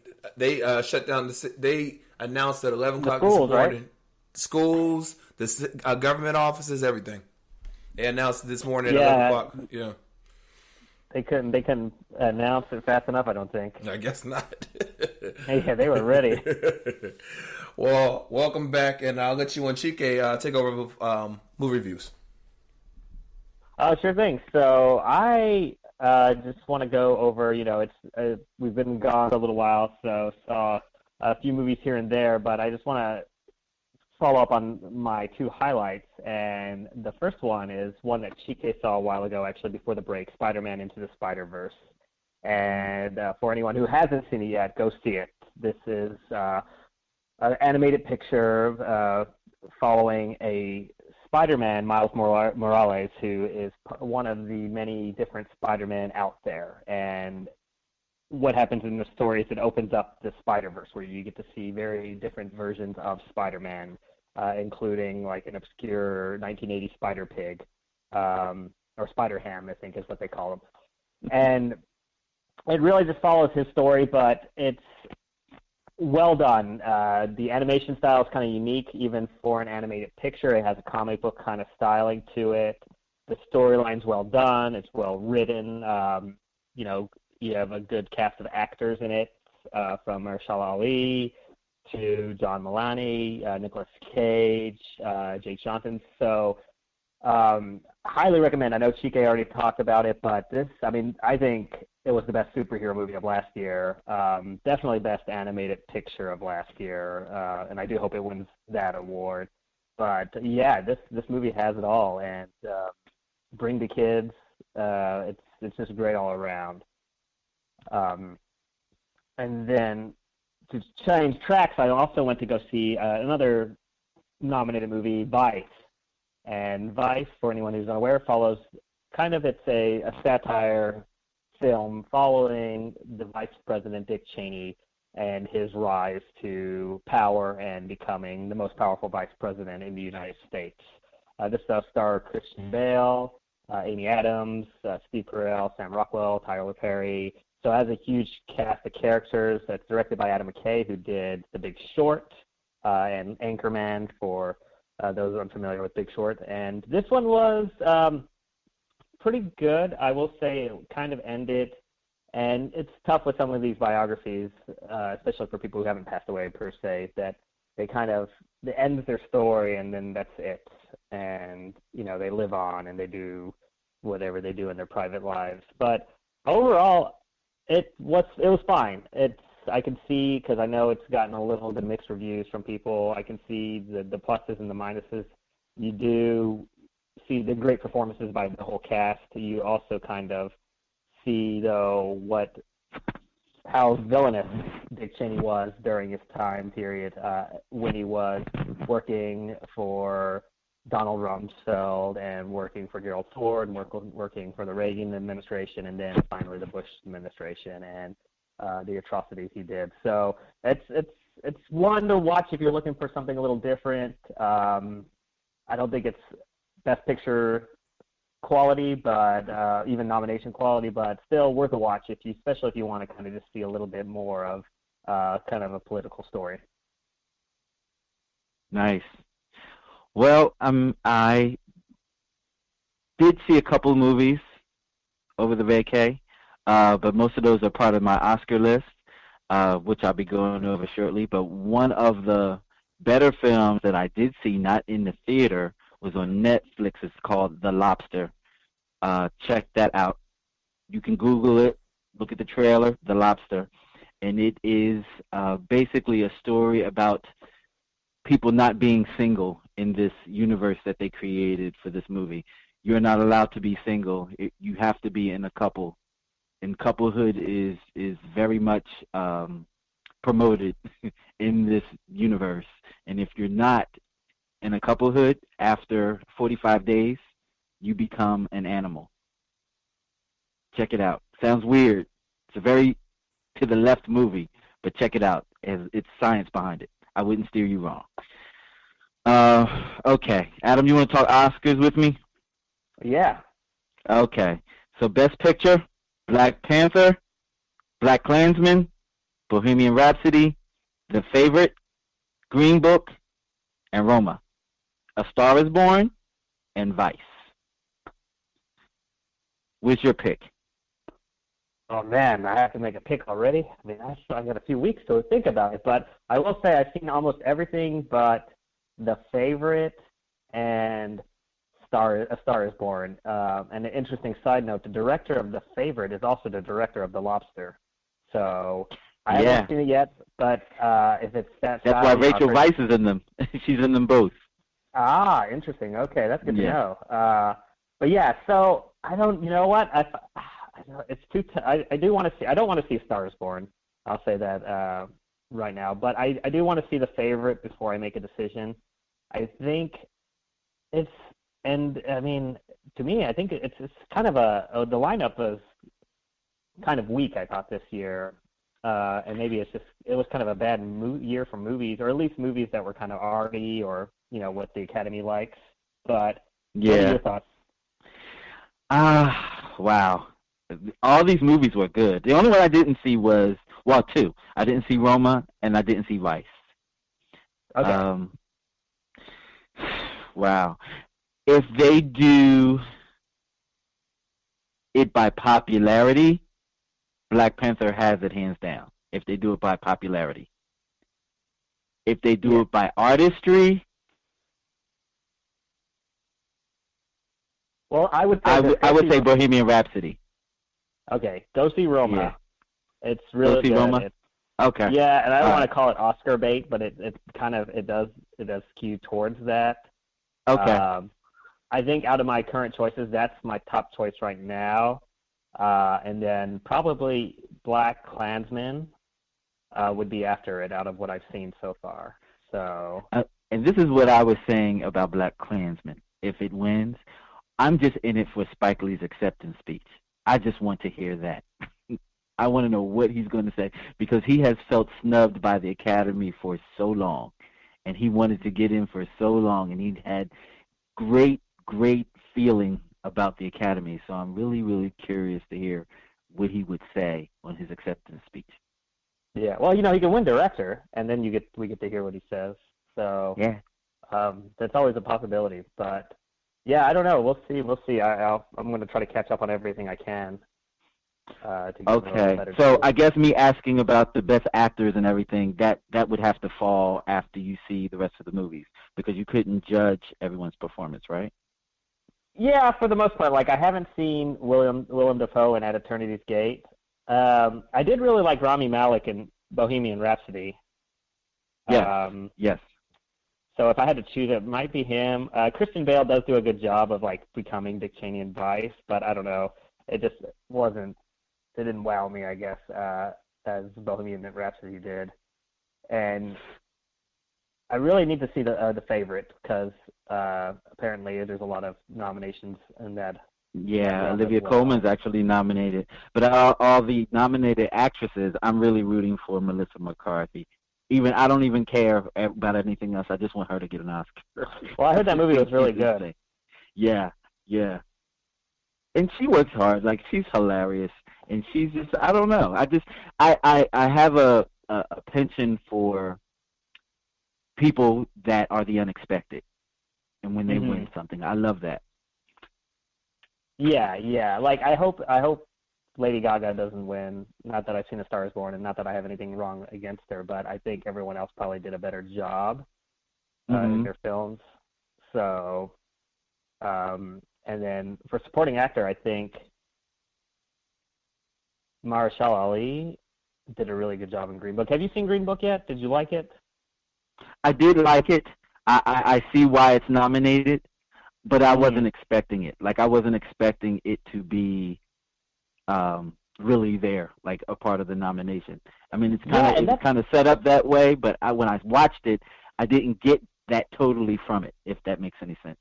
No, that's what I felt like with half the Best Picture nominations. I haven't seen If Beale Street Could Talk, but I know a lot of people thought that would get a nomination, and I don't know what happened there, but I figured stuff like that, something that's kind of critics' favorites would have been more on there, but maybe they're just trying to appeal more to a kind of a bigger audience, bringing people to come and watch the show. Yeah, I think that with the Best Supporting Actress, I do want Regina King to get that for if Bill Street Could Talk. Just simply because she's earned it. Like, I wanted her to win for Jerry Maguire. Yeah. Okay, well, yeah, hopefully that happens. I do think for director, though, no matter what wins Best Picture, I think Spike Lee did knock it out of the park with BlacKkKlansman. I think he did too. I just from his reputation in the past and the history with him in the Academy, I don't know. Yeah. Because We'll see you know, what happens. politics do play a part. Oh yeah, and it's all a marketing campaign too from these studios. Yeah. So we'll see how much they're pushed. So I think we is can there agree. any? Go ahead. Oh, sorry. I think we No, can go agree ahead. on animated feature for Spider-Verse. Oh yeah. Well, that and The Incredibles, but Spider-Verse has it just simply because I'm a Spider-Man fan.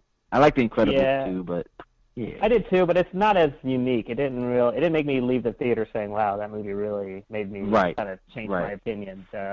Spider-Verse really did a great job, and you know, it seems like such a tall order of making a movie with multiple Spider people, but they did it. Yeah, and it was a big homage on screen to the comic book world and how comic books actually work.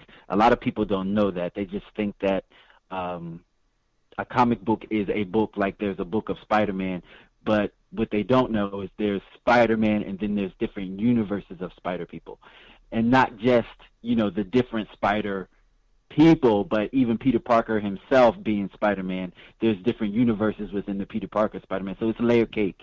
So people that like follow comics, they understand, but people that don't follow comics, like, that's how you have the different kinds of Spider-Man, because Peter Parker lives in different universes. So yeah, they did a good it's job. a geeky, really, really weird world, but I'm so happy to be a part of it. Yeah, well, and they did a good job for even like people who aren't familiar with it or comic book people, because I think it really did a good job of just kind of pulling you into the story. Yeah, yeah. Is there anything coming out that you have your eye on? You know, I was looking and nothing really. So the Lego Movie 2 is probably the biggest thing I'm excited about, and coming in February. You know, I kind of wanted to see Glass, but I haven't seen Split, so I want to wait on that.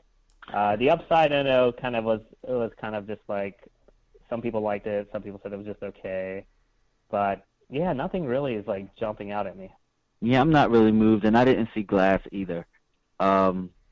Maybe I'll see it this weekend. Who knows? I wasn't compelled and moved to go see it, even though I really enjoyed Split. I don't know why I wasn't moved. Shout out to M. Night Shyamalan. He's from the area. Yeah, sorry. Well, it's hard to make it's like a trilogy that no one knew was a trilogy.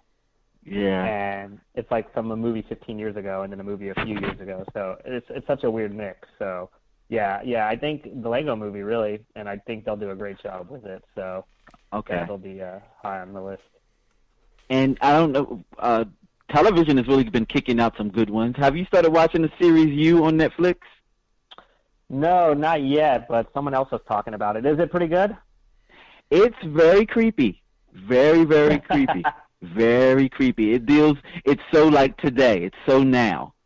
It's really so right now. If, you know, that could be a real case scenario. Definitely check it out. It's really, really creepy and disturbing. Yeah, well, because I know it started off as like a Lifetime show that didn't succeed. So then once it got to Netflix, though, it looks like everyone it's really jumped on creepy. it. Well, I'm mad at Netflix for taking up my subscription. It's going to go up $2.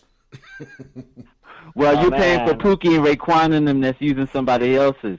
That's how they're gonna get it. Well, you know they have new software that they're going to be launching that's going to be able to trace where who's using it, where the location is. And it's going to prevent, because they said they're losing billions of dollars by people sharing like that. I wonder how they're going to, like, what will be the cutoff? Like, if you're like 20 miles away, you can't use it. If you're 5 miles away, you can't use it. Yeah, I don't know. Suppose I'm in college and you're my dad and you want to share your Netflix account with me and I'm in college across the country. That's not fair, Netflix. They better get a family plan. Yeah, what if you? Yeah, I guess that's true. You got to get the family plan. Yeah, but they said they're going up $2, and they said the reason why it's going up is because they're investing so much more into their own movies and that's why that was their excuse. Well, you can be nominated for awards off of these streaming lines now, especially Netflix. Yeah. So, they got to up the game. Yeah, that's true. That's true. All right, guys, anything else? No. Steven, I will say, for your one movie of the year, go see Spider-Verse. You'll like it. Oh yeah, I watched a lot of movies over the holidays. Thank you. What was your top movie? What was your favorite? I don't even remember because I watch the random stuff on there. But I did watch a documentary recently. Did you see the one about the Fry Entertainment? Oh, the Fire Festival? No, the Fire Festival. I want to watch both. Oh my god! Yeah, there's one on. I heard that was a doozy. I heard that was a doozy. Yeah. And there's one on Hulu and one on Netflix, and everyone said you need to watch both because they're different enough that you get some good perspective. So I watched that last week. Hulu account, Steven. Yeah. Yeah, I'm gonna have. I just finished the what's the guy's name? The serial killer. His name is Ted Bundy. Oh, Ted Bundy. Oh yeah, I saw. Oh my god. Yeah.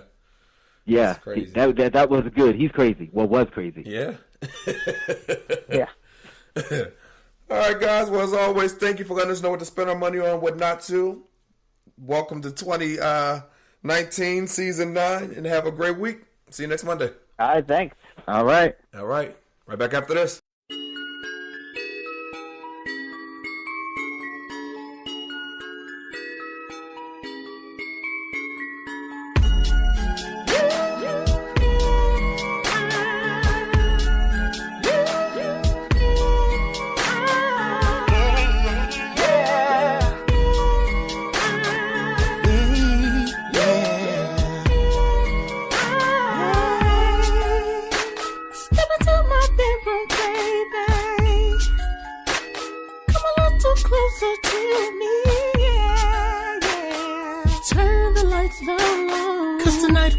Alone. No interruptions from the phone. You got my body feeling bigger. Dripping like I got a fever. No distractions will occur. Cause you know what I prefer. Those famous three letters. Ooh, you and I don't do it right. Ooh, you and I, what else to gon' do tonight? We don't get it in, get it in, get it in, get it in, get it in, get it in, get it in, get it in, get it in. We're gonna do it over and over. I'll have your legs upon my shoulder. Hey, babe, you are the business. So let the neighbors witness how we put it down like this. Some of that room temperature. Your love's like high definition. It's gonna be you and I for the rest of our lives. Those simple three letters go so ham together.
Get it in, get it in, get it in.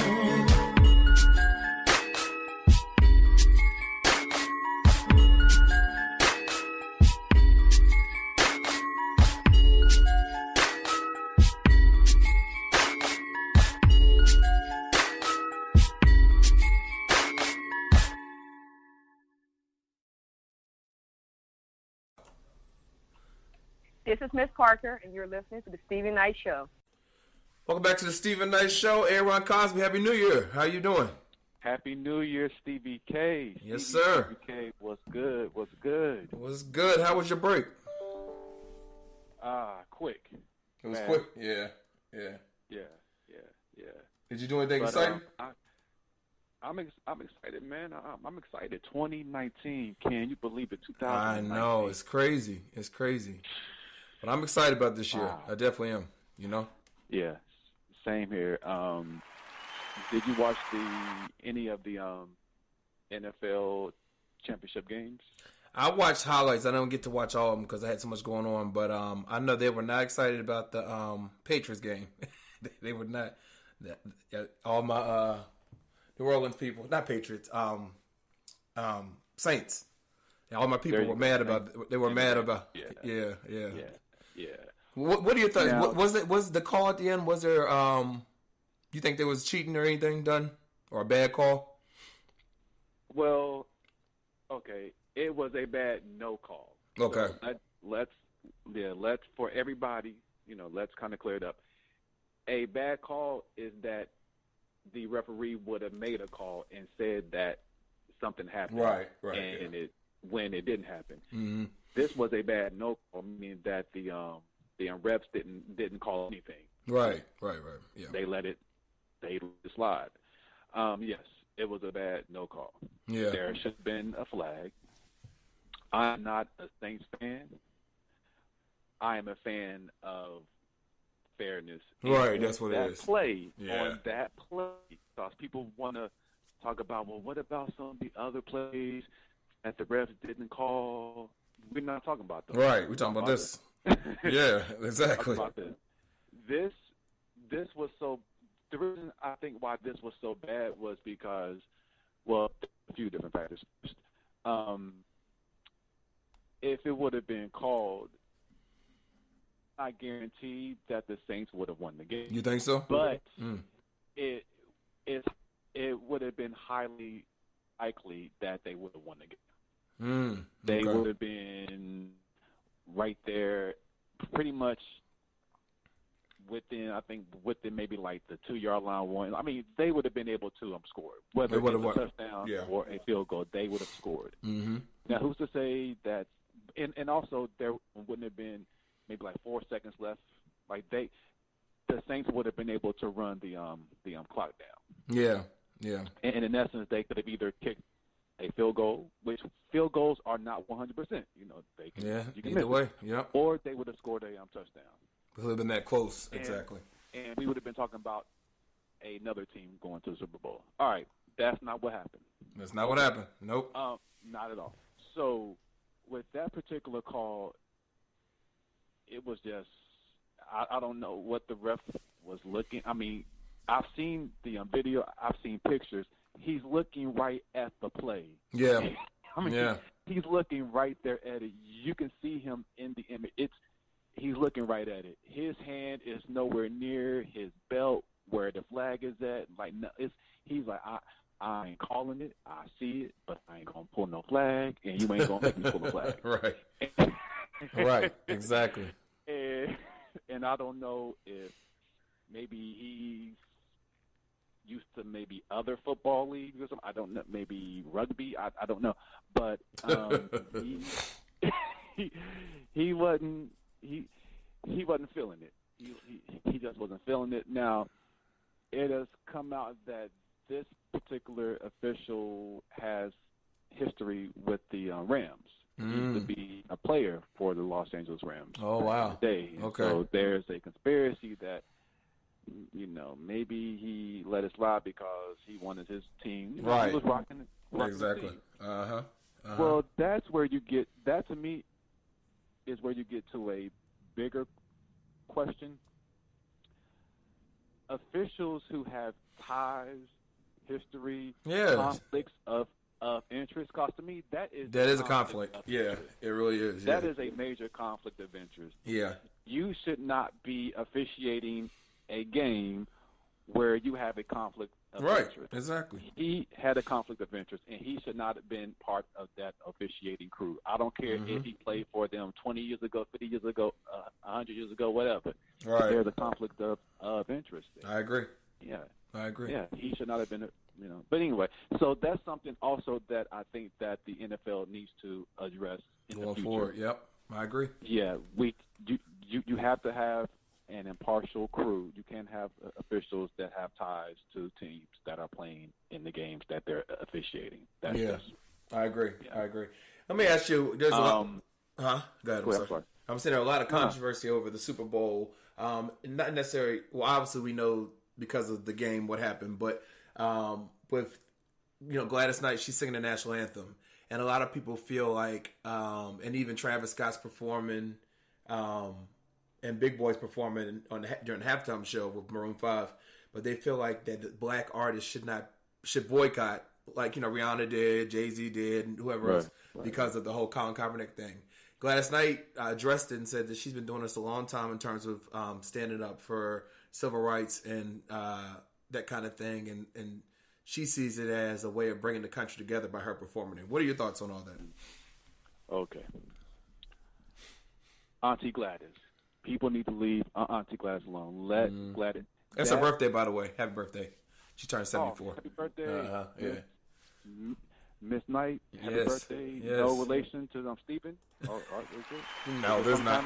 Something that maybe. I wish. Give us some of that money. No. There's no relation. Okay. But, yeah, okay. Her singing the national anthem. Okay, let's just put everything in perspective.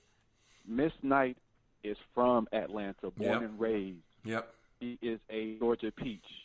She is Atlanta down. If anybody should be singing the national anthem for the Super Bowl in Atlanta, it should be Gladys Knight, period. So, yes, right then and there, she should be singing it. Absolutely. And I agree with her. I think that's a moment where she can bring people together because people, white, black, green, blue, old, young, people love and Gladys Knight. She has, and throughout the world, throughout different regions of the country, some of the people that you might not think is a Gladys Knight fan is a Gladys Knight fan. It's true. So yes, Miss Knight perform. Yes, absolutely, sing. Yeah. All right, now when it comes to Travis Scott and Big Boy.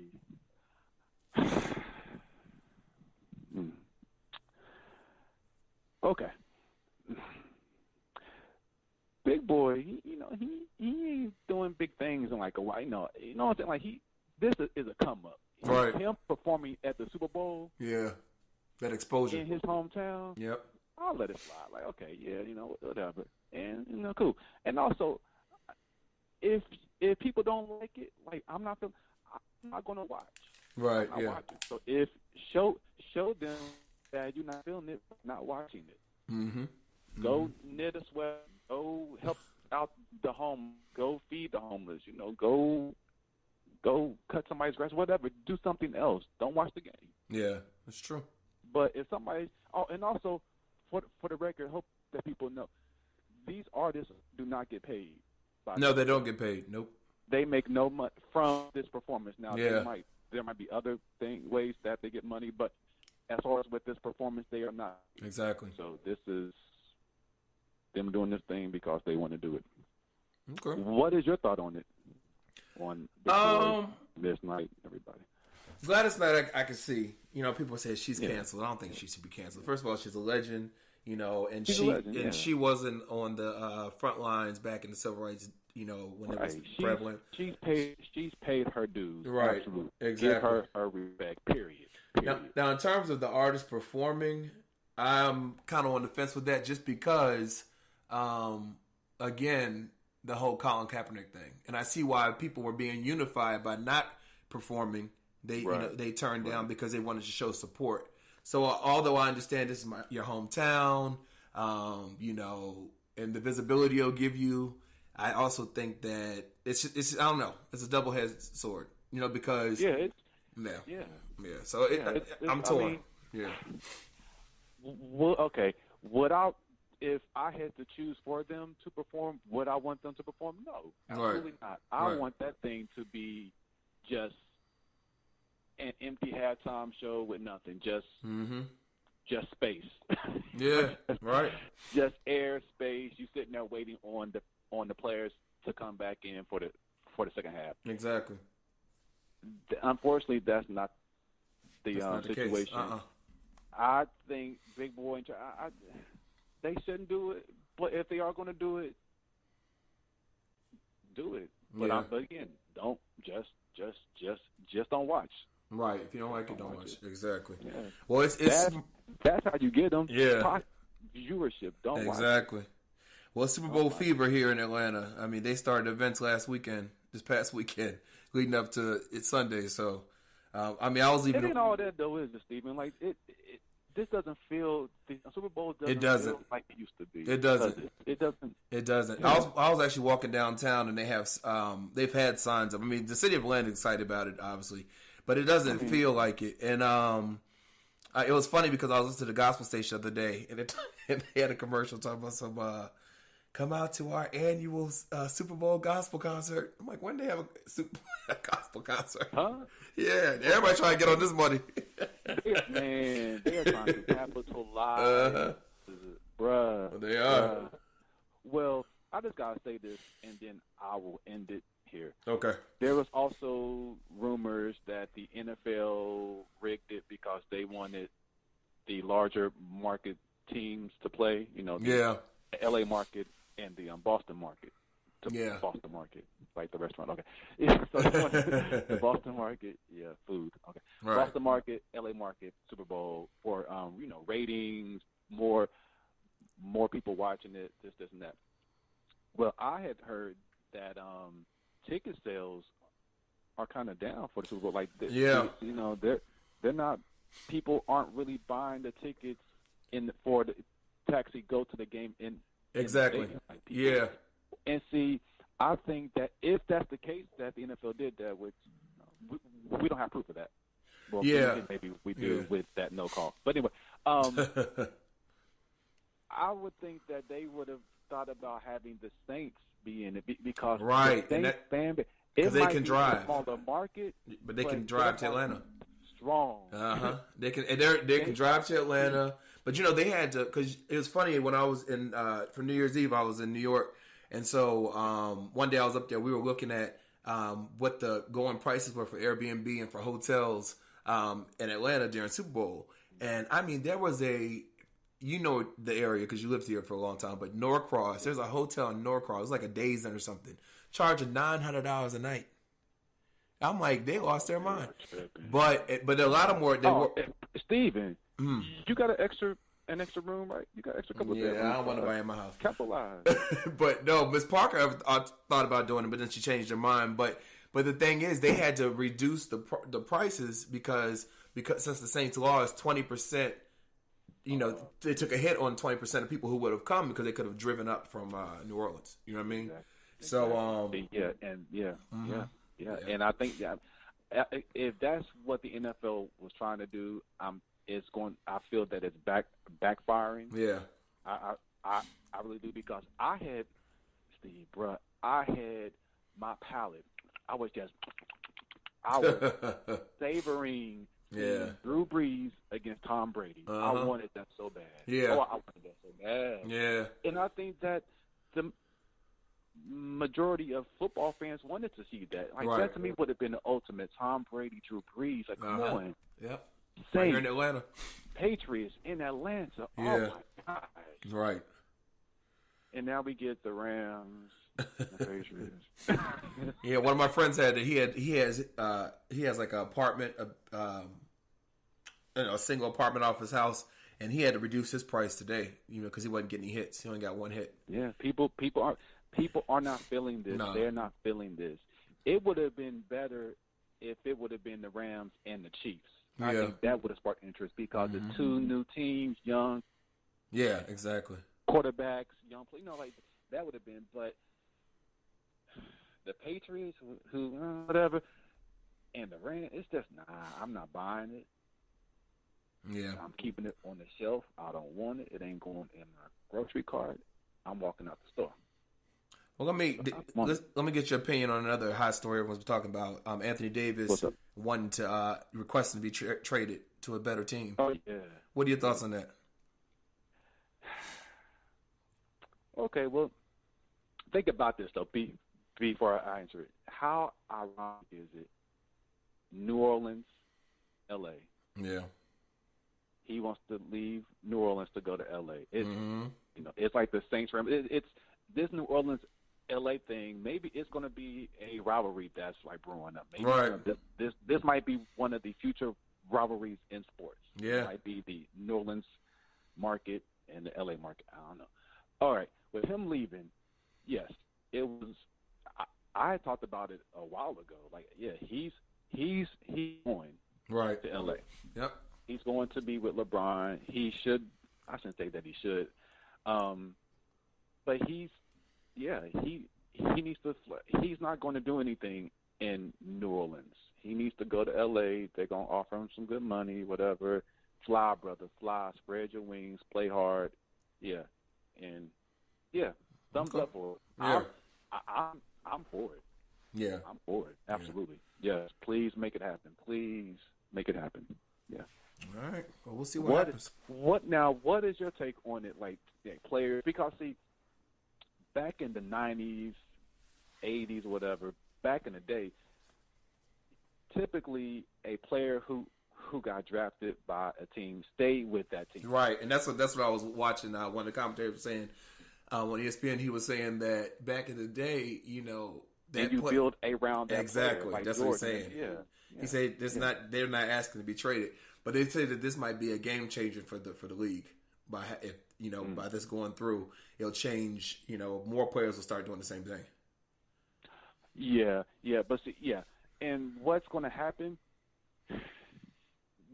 It's good, but in a way, it's really going to hurt a lot of the smaller market teams because if everybody wants to go to LA or pretty much follow where the Ron is going, or where Steph Curry goes, then it's like, what are the other teams even playing for? If it's just going to be two to like four power teams, then what are the other 26 teams for? Exactly. Or 28 teams, whatever. Yeah, it's going to water down the league, and then that's something that they're going to have to address. It's like, okay, maybe we can have like a requirement. Once you're drafted by a team, you have to, if you're a first-round pick, you have to stay on that team for a minimum 5 years. Right, Something, a people might, something, but there has to be something. Or we're just going to keep getting this.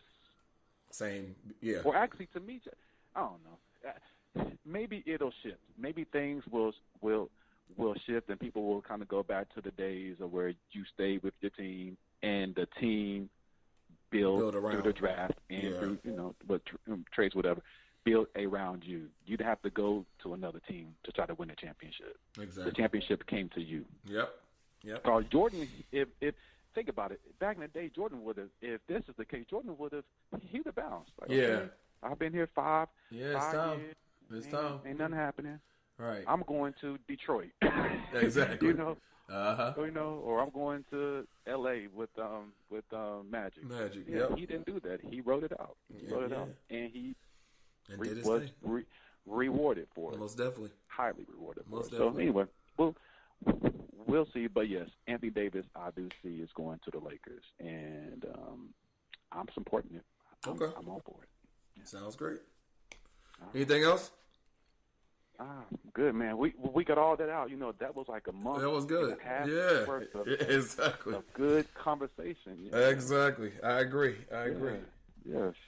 Thank you. Sorry, Thank you, it appears nothing is playing at the moment. You hear all right, happy 2019 to you again. Same to you. I'll talk to you next week. All right. Right back after this. All right.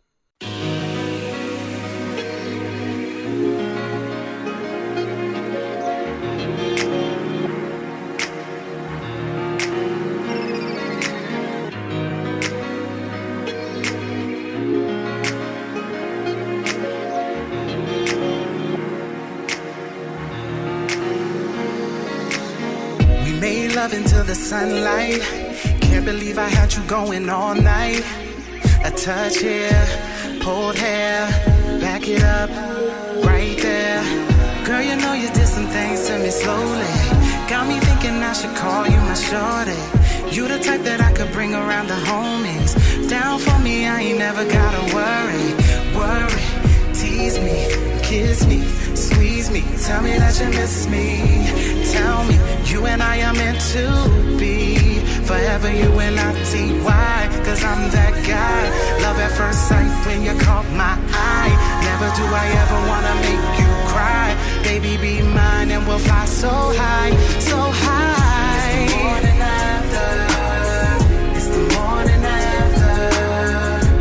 We made love and I can't get enough. It's the morning after.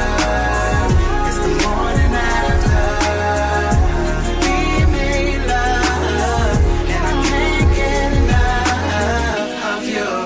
Girl, I know in the past I was moving fast in my own world. You was there all along, I was so fine to you. Pearl, if I knew then what I know now, girl, you would have been in that wedding gown. House on the hill, queen with a crown. Oh girl, you know that you are my everything. Since you've been in my life, ain't been the same. I need ya, I want ya, wanna be there for you. So let me love you. It's the morning after. We made love and I can't get enough. It's the morning after. It's the morning after. We made love and I can't get enough of you. Laying here in this bed, got so many things in my head. Thinking about how my life would have been if I met you way back when. But either way, I'm grateful for that love so beautiful. And I'm obsessed with showing you love, my love.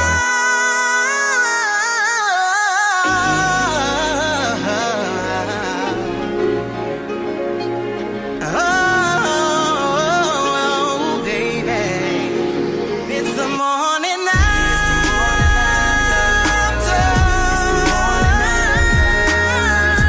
We made love. Can't get enough. I can't get enough of you. We made love. Can't get enough. It's the morning after. Yeah, and I can't get enough. Can't get enough of you. It's the morning after. We made love, and I can't get enough of you. Yeah, yeah. I need you, baby. Oh, yeah, yeah.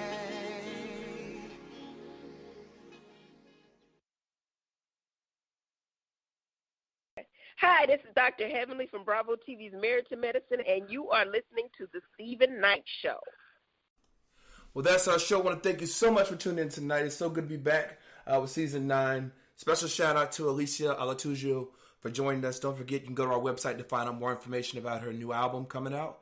Have a great week. I'm glad all the federal employees are back at work. Be safe, y'all. God bless, and see you next week. Tonight it's all eyes on me. Everything's gonna be alright. And when we get there, I'ma see a pretty, pretty